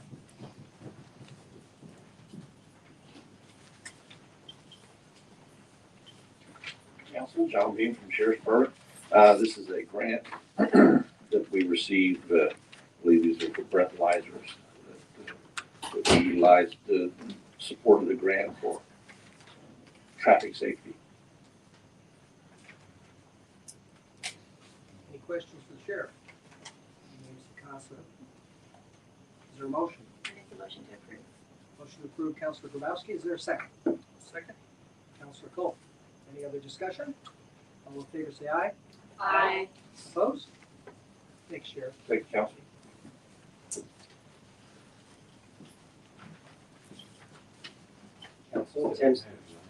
Council, Tim State Court Administration. This is appropriation for a $2,000 grant, Thornburg grant, awarded by the Office of Judicial Administration. Any questions? Take a motion. I'll move. Councilor Grabowski. Second, Councilor Steele. Any discussion or other questions? All in favor, say aye. Aye. And opposed? Motion passes. Thank you, sir. Commissioners.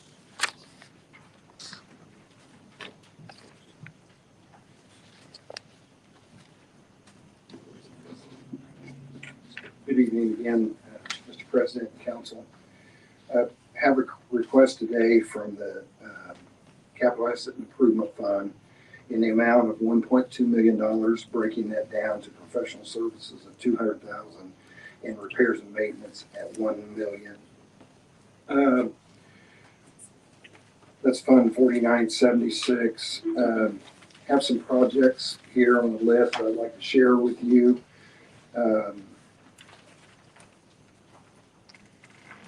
Drove the county a while back with the property manager and surveyed all the properties with.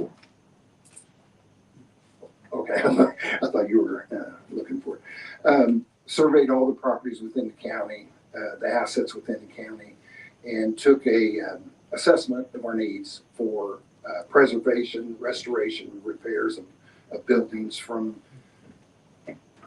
I wouldn't say anything would be minor, but and here's the list. One item was the barn, the storage barn at Linwood, on 600 North.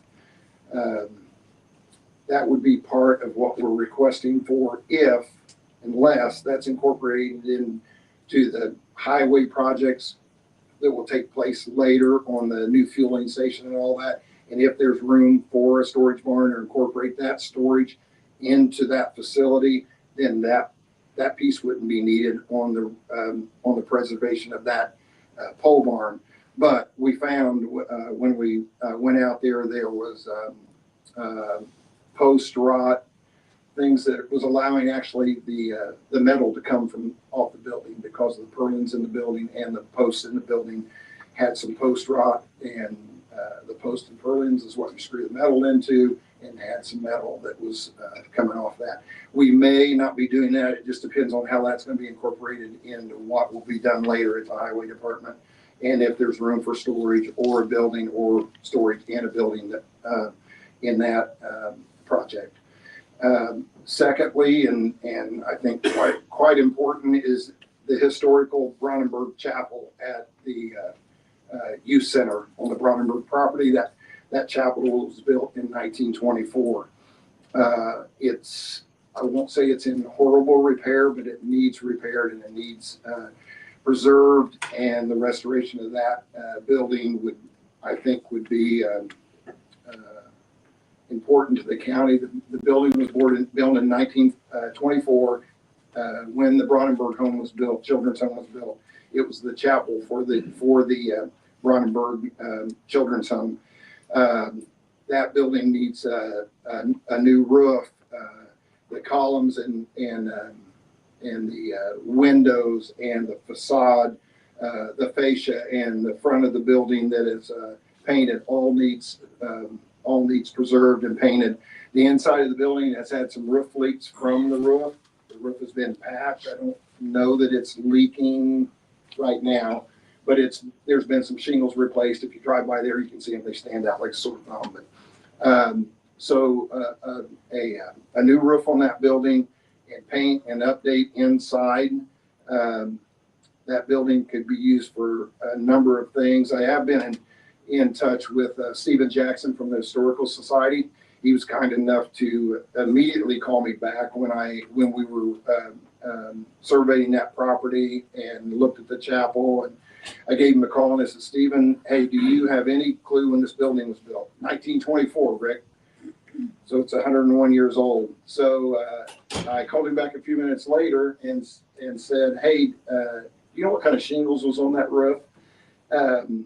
And he said, I'll find out. He called me back a few minutes later and said, I got a picture from 1939 and it was a shingled roof. It wasn't slate. It wasn't of course, a metal roof back then, but or could have been a metal roof back then, but it was a shingled roof. So he was kind enough to chase down that information from us. But it's important to the history of this county that building's preserved. It wouldn't be a huge amount of this money, but it's a very important spend.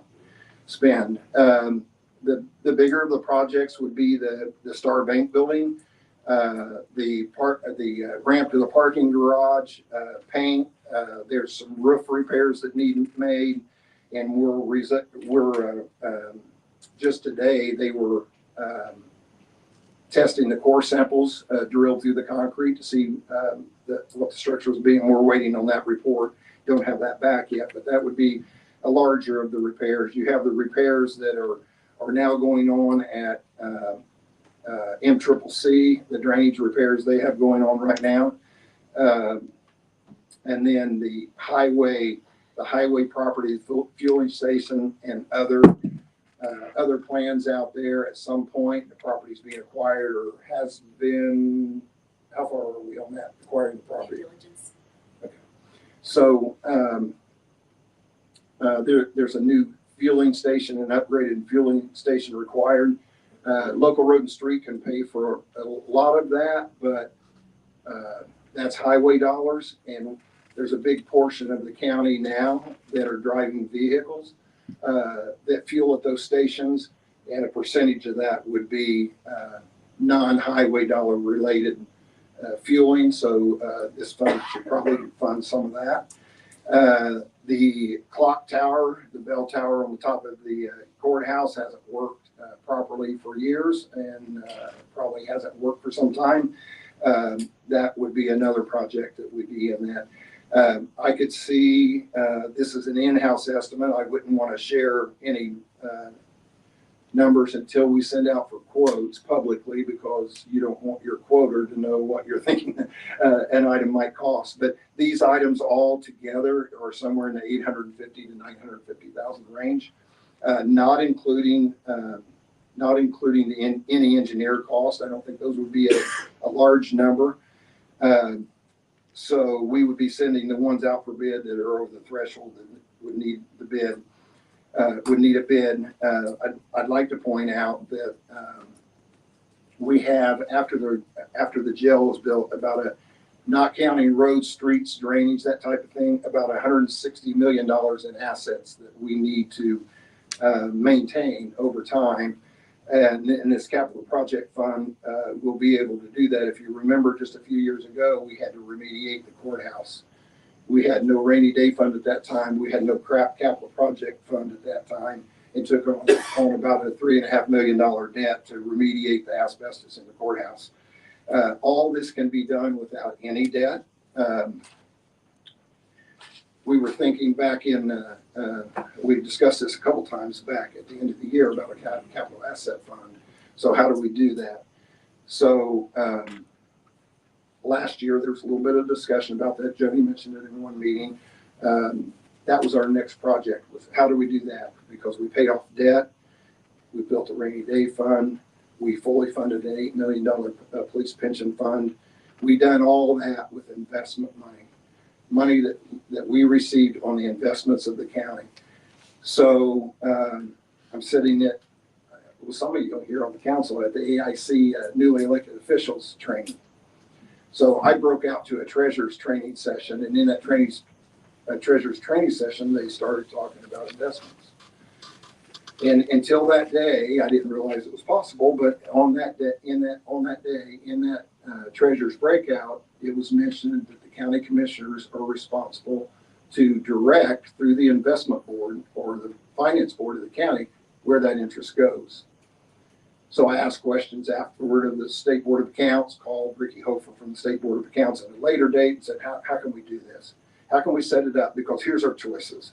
A cum capital fund, which you can do. We can set up a cum capital fund, but it takes an additional tax rate outside the levy. And I don't know anybody wants to do that. The three commissioners, I'm certain, do not want to do that. So how do we do it?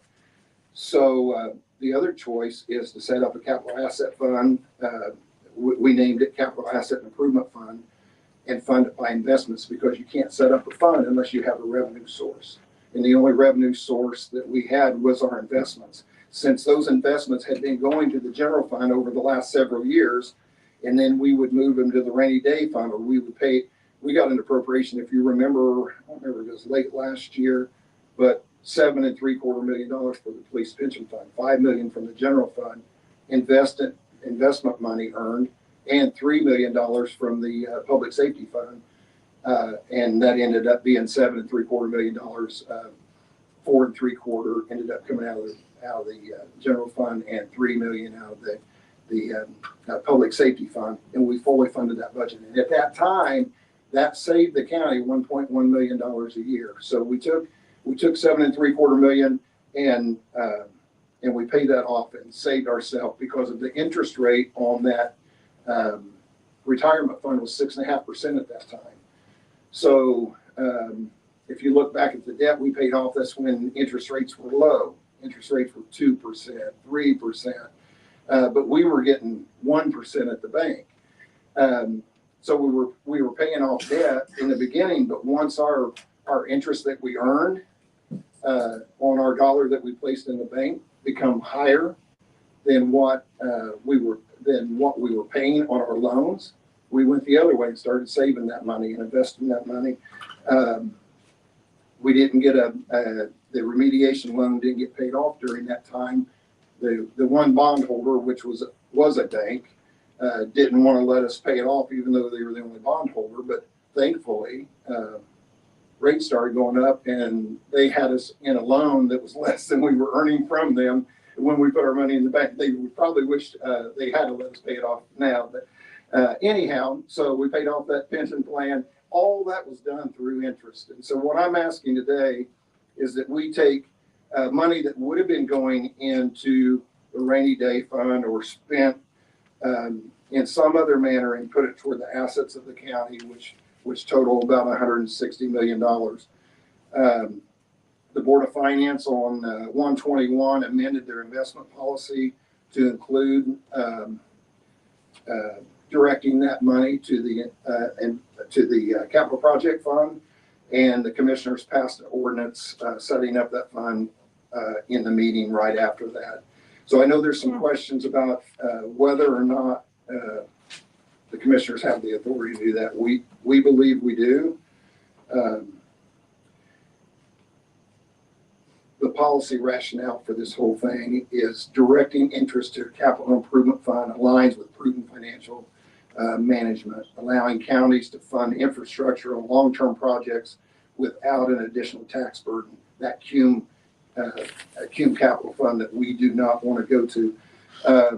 The flexibility under 513(9)(c)(a) is designed to accommodate such local priorities, provided statutory exceptions are respected. So the county commissioner's position on that particular fund is the county Board of Finance pursuant to 513(7)(1) has the authority under IC 513(9)(6)(a) to direct interest from county investments, excluding those governed by specific subsections, to a capital improvement fund. So that's our request today, and that's the best explanation I can give you today. I'm happy to answer questions if I can. So Rick, you were just citing IC code 513(9)(6)(a), correct? Is that what you said? Yes. Okay, so I have that in front of me, and it says all investments derived from an investment by political subdivision or by any other local public officer under the authority granted by Section 3 of this chapter shall be deposited, except as otherwise provided by law, in the general fund of the investment authority or in any other fund its governing body designed specifically or by rule, subject to the modifications and limitations of this section. That's right. So when you go on to read the chapter, it talks about, that's not important. It talks about, in C, it talks about how the county treasurer has is if authorized by the Board of County Commissioners, may invest tax collections and so forth. But then in D, it says the interest received on the investment made under the subsection C shall be receipted to the county general fund or any other fund from which expenses incurred in the maintenance of the county highway may be paid. The county fiscal body, as defined in IC 36126, shall determine the allocation of this interest among the general fund and the various highway funds into which the interest may be deposited. So that to me, and maybe I'm misreading it, tells me that it's the county council's responsibility to determine the allocation of that interest after it comes in. if you look at that statute a little bit closer, it is pointing to tax collections that come in before disbursement. In other words, if Dan in his collection account where he brings in his tax collections when he takes payments, that is referring to in that fund or in those monies that he collects that belongs to everyone else during that period of time before it's distributed. Interest earned on that investment would be the county council's purview. So where in that statute does it say that, I mean, when I read section 6A, I don't see that it says it's supposed to go into the general fund. That was the section that you quoted. Read the whole thing again. It says all interest derived from an investment by a political subdivision or by any other local public officer under the authority granted by section 3 of this chapter shall be deposited, except as otherwise provided by law, in the general fund of the investment authority or in any other fund in its governing body designated specifically or by rule subject to the modifications and limitations in this section. So who is the investment authority in your opinion? The investment authority It's the council, the fiscal body. is the commissioners with the treasurer. They have the authority to be able to invest, yes. Yes. But it doesn't say that the investment authority gets to determine. It says it's supposed to go into the general fund. Or any other fund. Into the general fund of the investment authority, which would be our general fund, because the investment authority falls as you guys, and our general fund is underneath your umbrella. That's right. The general fund of the investment authority or in any other fund, its governing body designates specifically or by rule. Well, who is the governing body there? The Board of Finance. The Board of Finance, it's our position that the Board of Finance is the governing body of the investment authority, because the investment authority is the Board of Finance, so therefore they would direct where those funds go. So I guess my concern is, and I am all about capital improvement. I've brought it up a couple different years in a row that we need to start looking at something for capital improvement. Agreed. And I'm not opposed to taking a great substantial amount of our investments and looking at putting them into a capital improvement fund. But I also don't like the idea that I can't ever even, I mean, that investment is on our general fund. And if there might be something that comes up in the county that we feel would be really pertinent to be able to utilize those funds for. I understand your argument, I just don't agree with it.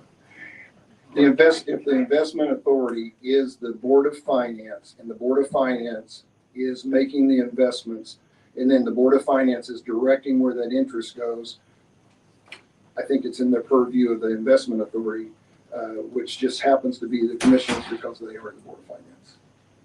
I'd like to clarify the request of the commissioners. Because we have a request for $1.2 million for this capital asset improvement. Yes. I appreciate the principle that Vice President Norick is articulating. It sounds like this is a legal question that has yet to be resolved. This is not our area of expertise. And I think that's worthy of further discussion. But the issue on the table right now is the request for the capital asset and improvement, and for this money to go into this fund to be able to address the issue that arise with our facilities and structures that we or manage, as the case may be. So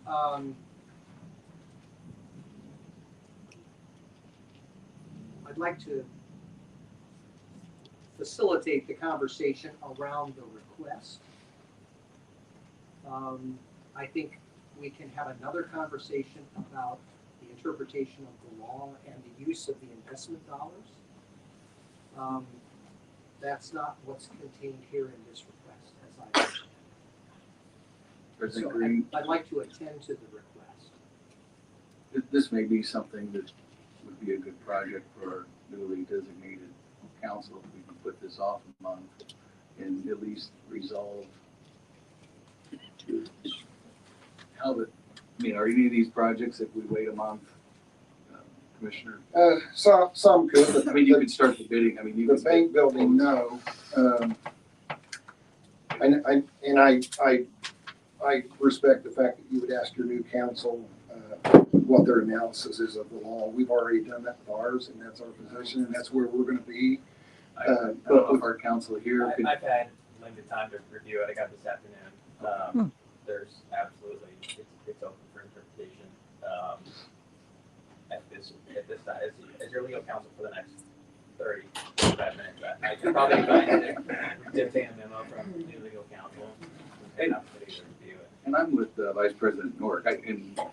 I like the concept because we've gotten hit over the head over the past 5 years with, I can remember out at the youth center, I mean, some of the AC units and roofs going out in parking lot and having to come from general fund. And as Vice President Norick and I've been here long enough to know we don't like surprises, and having a capital improvement fund, the computers we just had to buy kind of out of excess, but that would be a perfect place to take some of those things out of.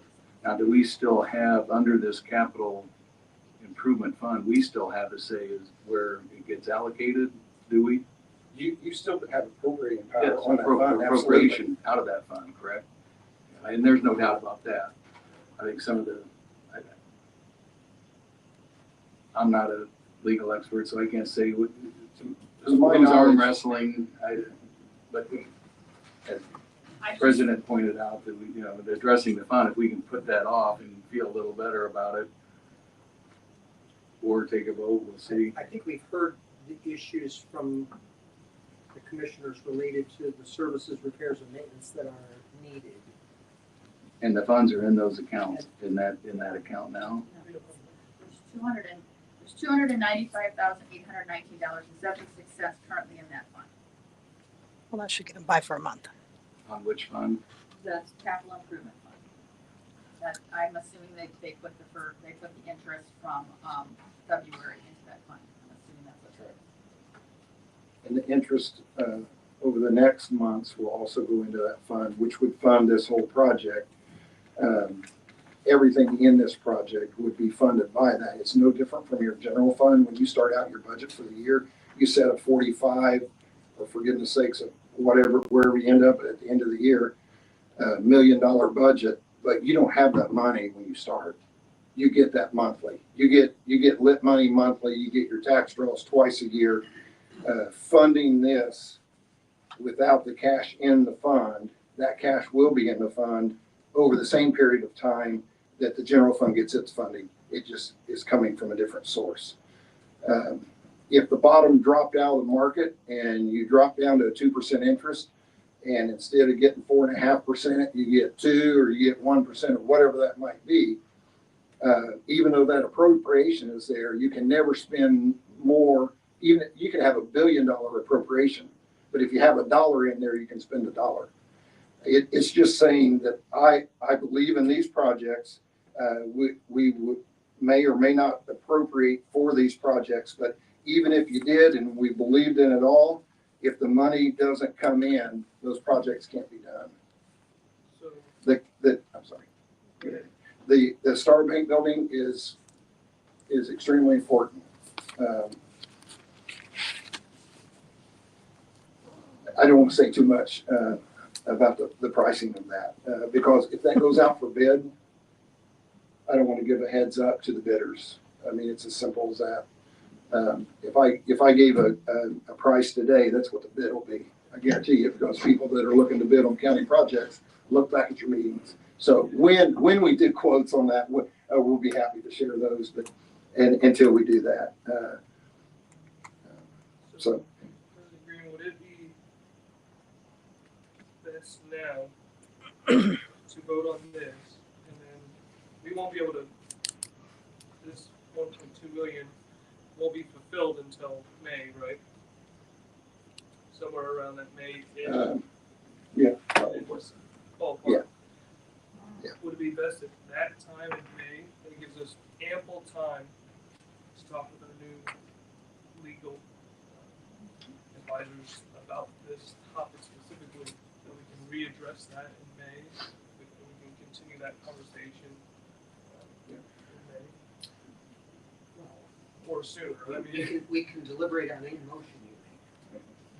I think the issue here is there a capital need in the next month that is required or urgent for us to, I mean, are you suggesting there's some kind of issue we need to vote on tonight in order to be able to fund something that otherwise will be, create a much more serious issue or more expensive?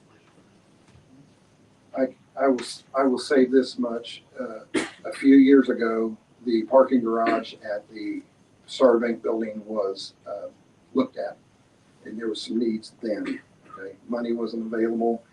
The longer it waits, the more repairs you'll have, let me put it that way. Would it be possible? Sure. Would it be possible for you to obtain the quotes first and then bring them to next month's meeting, and then we could appropriate it then? Fair enough. We could do some of that, but the thing, who's gonna quote? No, we don't have the money. It's kind of like the cart before the horse thing, you know. I understand your caution of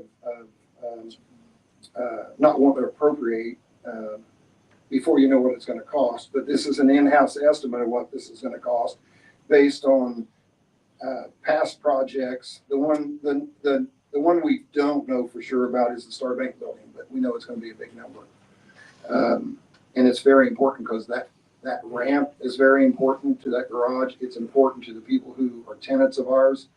And without that parking garage, you really don't have any tenants because you don't have anywhere to park, and the building's worth a lot less, including the fact that we have many employees that park over there. So I understand your concerns. At the same time, these things need done, whether that money is sitting in the general fund and we ask for it, or if it's sitting over here in a fund that has already been funded and you don't have to touch your general fund. That's the choice you have tonight, and I appreciate any consideration.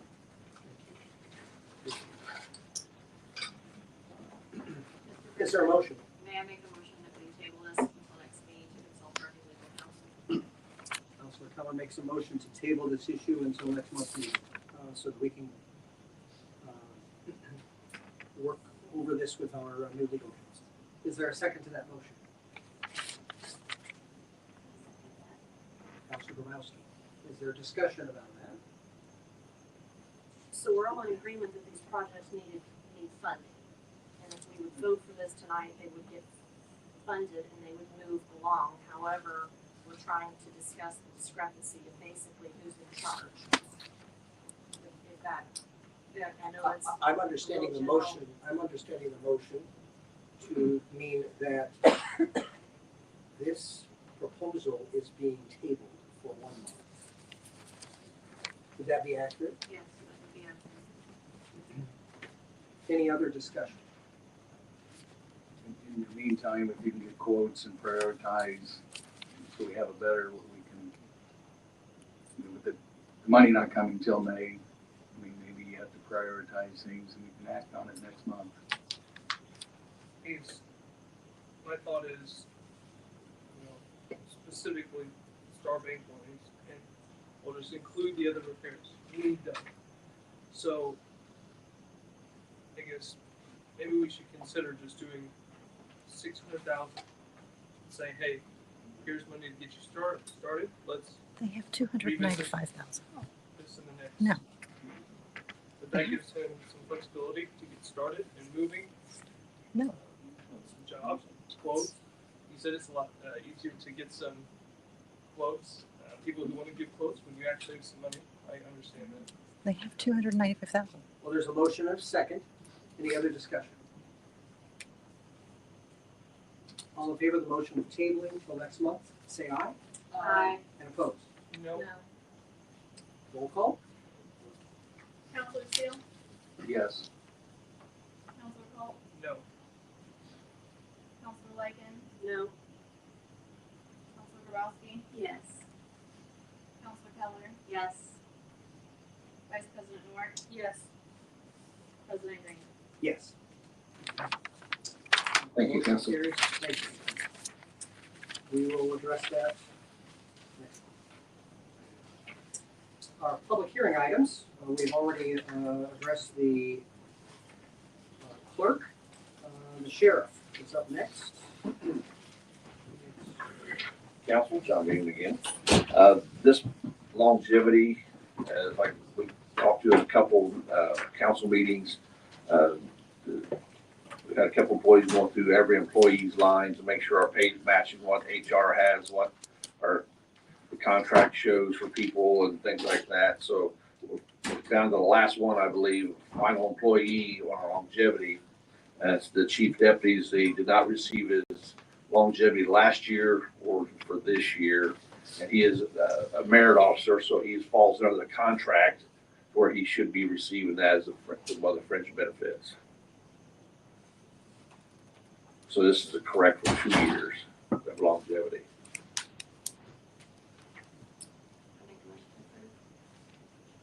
Motion to approve by Counselor Grabowski. Is there a second?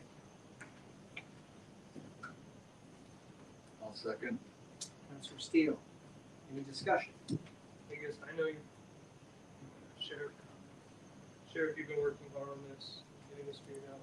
I just want to make sure that you believe this will be the last time we have longevity. You said that last month. Yeah, I know. Yeah, but the problem is I only have 2 employees going through every employee, but in addition to their other duties with payroll, and it just takes time to get to 135 employees. So I'm fairly confident this is the last one. So to your knowledge, they've gone through everybody. Everyone's pay lines, yes. So you are requesting not to be on this. I'm hoping to make a month not to be on an agenda. That is my goal.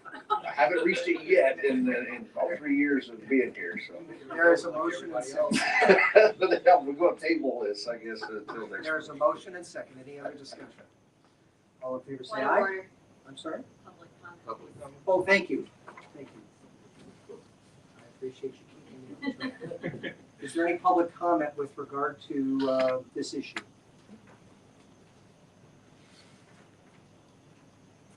Seeing none. All in favor, say aye. Aye. And opposed? Thank you, Sheriff. Thank you, Council. Thank you, Councilor Kelly. Okay. Next is IT.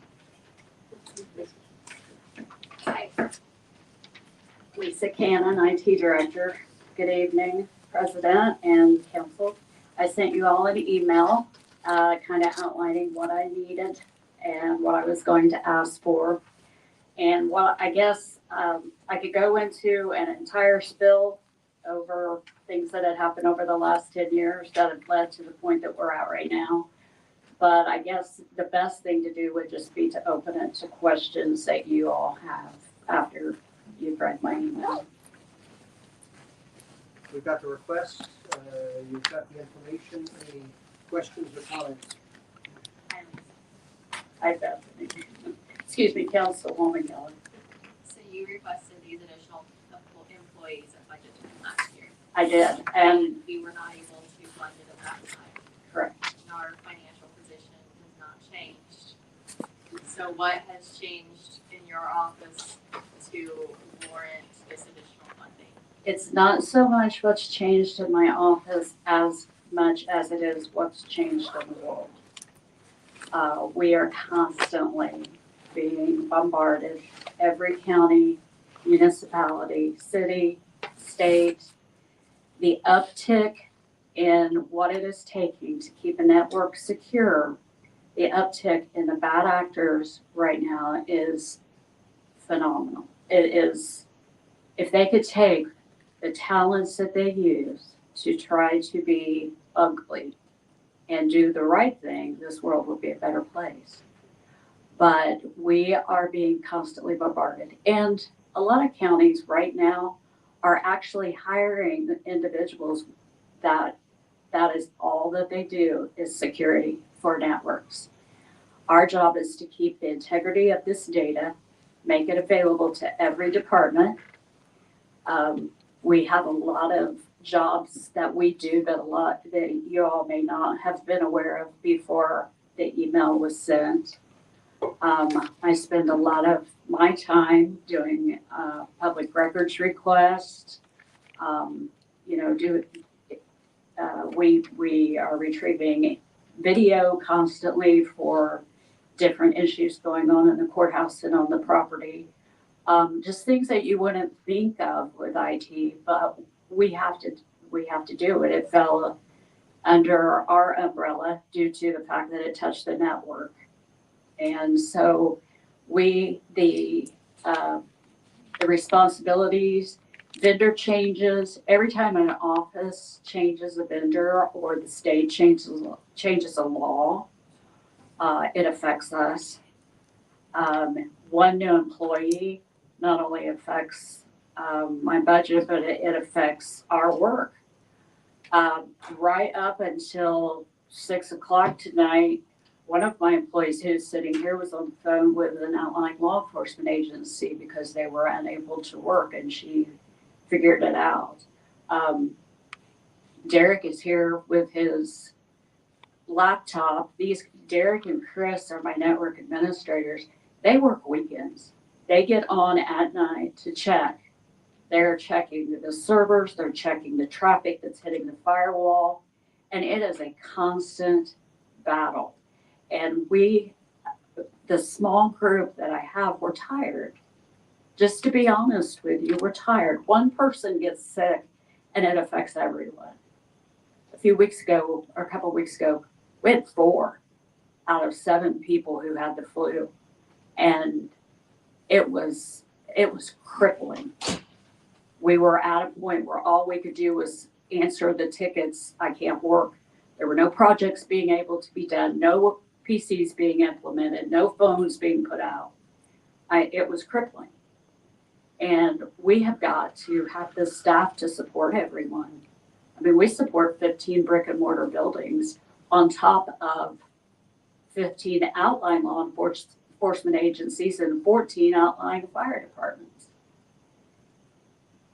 We love doing it. We're not complaining about having to do it. We just need help with it at this point. It has grown, things change, and there's just no end in sight. There's something every year that comes up. It's like, it's not because we're all bombarded at one time. It's constant. So that's my argument. I can answer more questions. I have tons of documentation, anything that you would need to know, but I'm coming to you, and I hate to use this word, but we're desperate. We need help. Everyone in my office is qualified to do the job that they were hired to do and could go do it for more money somewhere else. I don't want to burn them out. And we are so close because we are just so overwhelmed from every direction. So I'm just asking the council for some help, some relief. Mr. President, would this fall under newly formed personnel committee to take up or look at? I don't know. It's both personnel and funding. I mean, the funding, as Councilwoman Keller pointed out, and nothing's changed. We haven't had a windfall. That's the problem. We haven't had a windfall, but we certainly have had an increase in our demands. I'm not entirely sure the answer to your question, but I suspect that would be a group that would do evaluation. And that by the description of the ordinance, that's part of the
burning building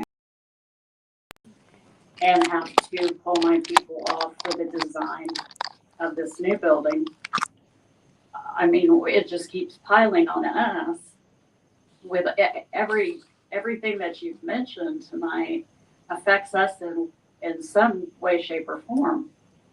And we support every one of these projects and every one of these people. Maybe something, I don't know, Sheriff, I don't know if that's something that, I know we've spoken about the transition and overlap of people and expenses. I don't know if something coming out of the lit, we couldn't do it tonight, but I mean, something to consider funding for the bridge. I hadn't even thought about IT. That's, you probably hear that often, didn't think about how it impacts you. I mean, every single thing, every employee every grant that comes through, every single thing that comes through affects my department. And it's funny because this year I rarely come to the council. You know that. This year I came because there was an issue with entrance into Gateway for the budget for my cube. That was in January. And then I came because I had failed to ask for permission for out-of-state travel in January, so I had to come in February. Well, now I'm in March, so I feel like I'm starting to be a frequent flyer. But in the past, we have always done less or done more with less, always. And we've always just kind of, well, this is what we've got, and this is what we're going to work with, and we're going to make this work. But we're to a point now where it's just not good. I'd like to see this referred to the personnel and see if there's other funding that we can come up with or other different revenues. Any other question or comment? So if the personnel committee says, yes, this is needed, I don't really know that any of us Still have to question fund whether it. it's needed. That's always been the problem with. Are we gonna, how do we afford it? Do we kick the can down the road or do we just tell her no? And more for funding, I don't know if we can that's the problem when we hire, it's not like a building and mortar you buy or computers. No, computers you constantly re-out, but, We'll take some public comments.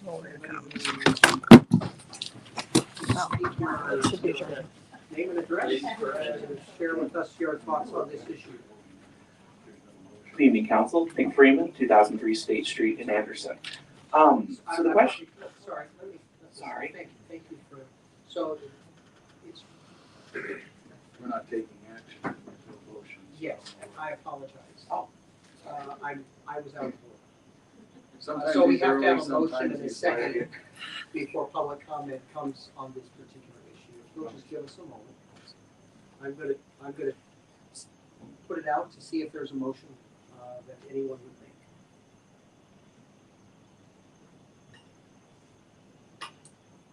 Seeing none, this request is. I'd really like to hear the public comment. Oh. Well. Can we suspend the I would rules second, temporarily yeah. and I'm glad to hear public comment.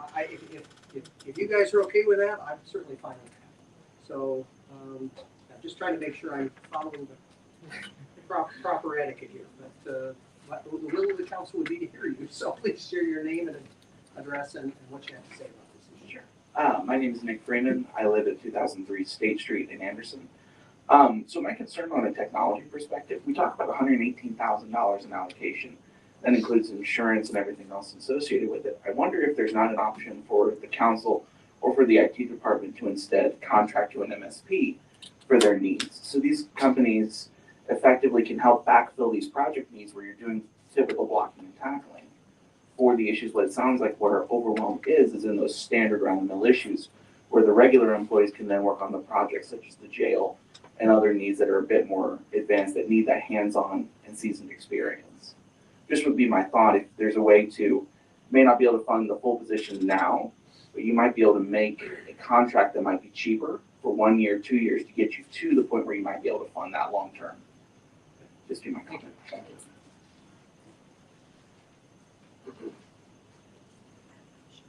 Catherine Callahan, I have several concerns. I'm all about her having this because I work in healthcare.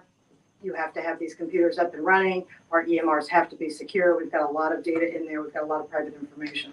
So I'm not against that, but I have concerns. And my concerns are, you know, when you see you guys, 4 of you, cut the budget every year by millions of dollars. And then by the first quarter, we've already spent everything you cut the budget for last year. Then you held the entire community here to go over it for 4 hours by cutting a budget by a couple $1 million, but now you're giving it all back. What's the point in having a budget? Because I'm really not sure. Because I know that if I send my kids off to college and they don't live within their means of what I've budgeted for them, they're out of money for the week or the month. These departments continue to come in here and ask you for $1 million like it's pocket change. It's not. This is a lot of money to the taxpayers.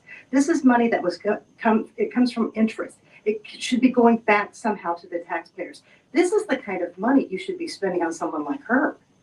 This is a safety issue with the computers. But yet I got to hear about the clock that's been out for how long? We continue to acquire all these buildings with no vision on how we're going to pay for anything. Why are we acquiring things if you have no thought process, how you're going to maintain it, how you're going to take care of it? You allowed the health department to build a $900,000 pole barn, another product to maintain. You can't keep acquiring buildings and not have any vision or fiscal responsibility. These people come in here and they continue to ask you for money, but they shouldn't have a bid for you. I don't know about you, but I don't go out and buy a car that I don't know what I can buy. The commissioners have $995,000 in their budget. That should sustain them for a month. If it doesn't, we got bigger problems. But we are wasting and spending money and time. If you are going to slash a budget, then you hold them accountable. That is what you are elected to do. She needs this money. The commissioners don't.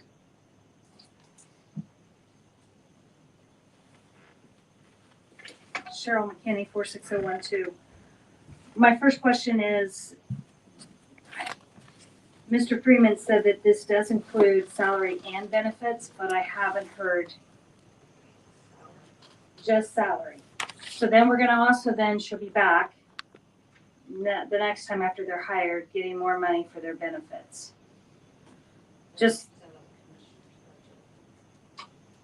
But it's still, at the end of the day, it's still the same money. It's still taxpayer dollars. And I don't deny the fact that Linda needs this.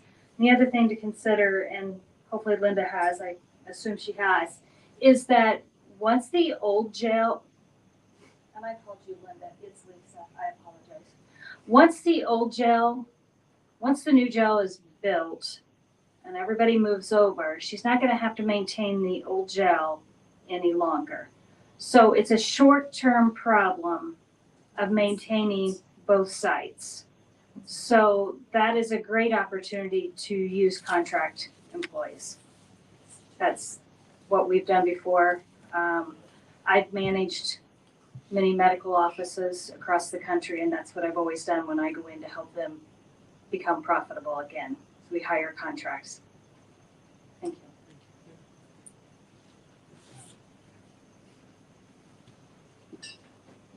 Okay, David Sargent on Amy Lane. I have a varied background. I was in the military. I worked on crypto gear. So information security is very paramount to me. I've also been in law enforcement, EMS, all those issues, especially in doctor's offices and everything. Information security is critical. Now, if you don't mind, I'd like to ask Lisa a couple questions for you. We're here to receive your information. Okay, This is a just Q&A, okay. So very simply, I know that when we had the computers ransomed here in Madison County, the whole county complex went down. They weren't able to do anything until they paid the ransom. That affected every part of Madison County government. So computer security, computer infrastructure is critical. We've got to have that. We've got to have that done right. I know myself, I don't consider myself a dummy. I've just about got nailed several times by phishing attempts and everything, but I've been smart and worked through it. With the county government, you cannot afford that. You cannot afford hiring out your security of your network to outside contractors. Very simply, Sheriff Beeman back here will tell you, he has information on the county computers in his department that he has to vet who has access to that. It needs to stay here in the county. It does not need to be farmed out to whoever is the lowest bidder, because you've got security concerns that he cannot address if that's done. I guarantee you he looks at who the county ITs are that have access to his system. Is that correct, Sheriff? So very simply, you cannot hire this out. The whole county government requires that we have a secure computer infrastructure with everything done. It needs to be addressed. It needs to be addressed now before we have another incident where we're being blackmailed to get our own records back so we can continue on with our government. Thank you.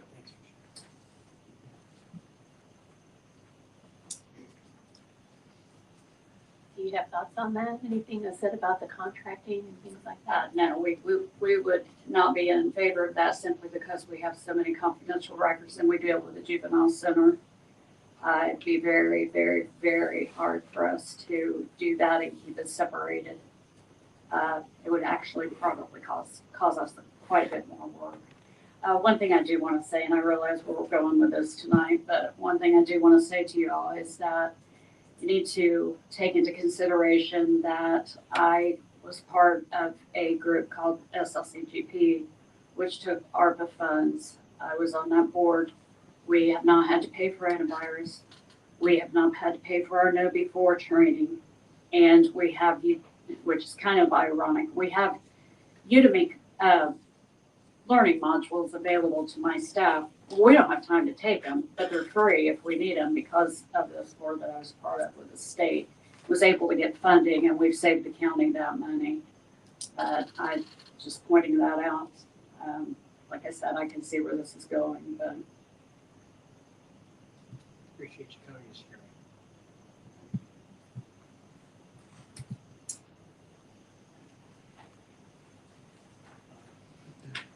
Next on the agenda, salary ordinances.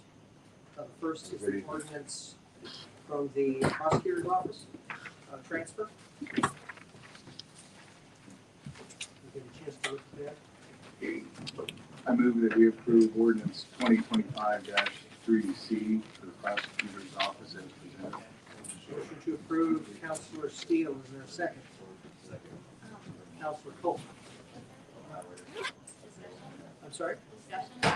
Yes. We denied this transfer.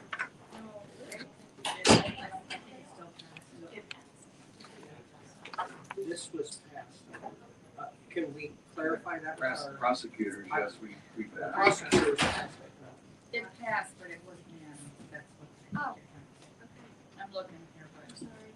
It's been a Yes. while. Yeah.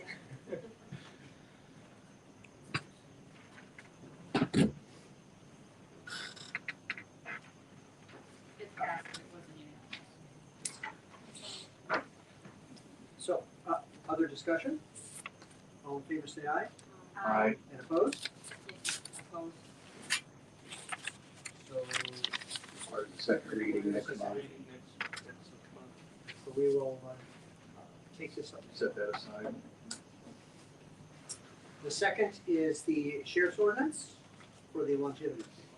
I move that we Councilor Steele, motion to approve, is there a second? Councilor Gorowski, any discussion? All in favor say aye. Aye. And opposed? That ordinance passes. We have time for public comment. Just a couple of, we've got a couple of folks who've signed up, a couple of just guidelines, again, just as a reminder, for citizens of Madison County, give your name and address. You have 3 minutes, and again, the design is for us to receive information. It's not a dialogue or a Q&A, so we're glad to hear what you have to share.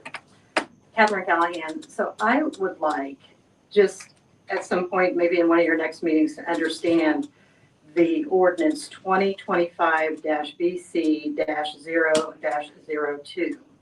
And that is what the commissioners have brought to the table. And this ordinance allows them to take money out of the general fund that is interest money for the ARPA fund and then put it into a capital improvements fund. So it still comes out of the general fund. And I'm just trying to understand, as you said in opening prayer, of how that money's being moved and how the commission, I mean, you talked about some of it tonight, but it was still very confusing. How the commissioners are allowed to come up with ordinance, which we know they can do this, and then just take money, which you kind of put a stop to it. But I think there's a lot of confusion over this ordinance that's going on, and we haven't seen it posted anywhere. But I just want to kind of, for the people to understand that we're looking at $5.5 million in interest. And that's a lot of money, of taxpayer money, that the commissioners believe they should be able to have. You guys are really the fiscal body, and you really should be pushing back a lot harder than what you are. Thank you. Cheryl McKinney, 46012. President Green, you mentioned, I know you're not going to comment, but you mentioned the 26 budget and said it'd be based off of the 25 budget. So it'll be a question because I don't know how else to ask it, but will the budget for 26 be based off of all the new monies that are approved in 25, or will you look at the actual 2025 budget and base it off of that? And if you want to talk about that next time, that's fine. And then council, you guys continue to allow different departments to spend money before it's appropriated. Ms. Keller called that out again today. That's my understanding of the law, is that that is not, it's not legal, and you guys are held to that standard.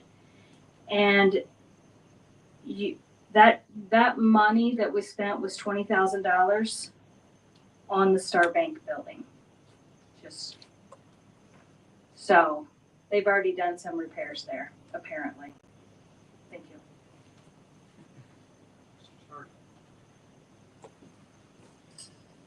David Sargent, I'm Elaine. The one concern I have mainly is the fact that I believe in checks and balances. The council being the fiscal board, I think that every appropriation should have to come through you with your blessing, because ultimately you're responsible for the county's finances. This is my personal feeling on this. One of the things that is a problem that I've been trying to work through was understanding what is actually new money and what isn't, what has already been appropriated and what is actually a new money coming out of the general fund. That's really difficult to try and keep up with, especially for someone that's new on this. But the main item is the fact that any money that is appropriated, unless it's by law where you don't have a choice, needs to come through the council. Thank you. Checks and balances. That's the end of our public comments. I would take a motion to adjourn our meeting. Motion. Councilor Colt, is there a second? Second. Councilor Lights. Any discussion? In favor, say aye. Aye. And opposed? And we are concluded. Don't. Did you say don't? Okay, that's it. You need to separate them. Yeah, because my hearing is not good enough to distinguish their. Yes, if you please don't leave until you sign the, let's see here. This is the project funds, yes. If you start it down there and move it this direction. This is the utility that is put off. This is the prosecutor thing that's put off. This is the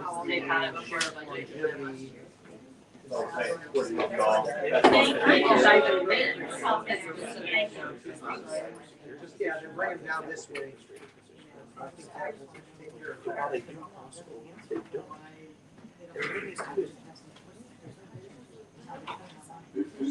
Are we going on? I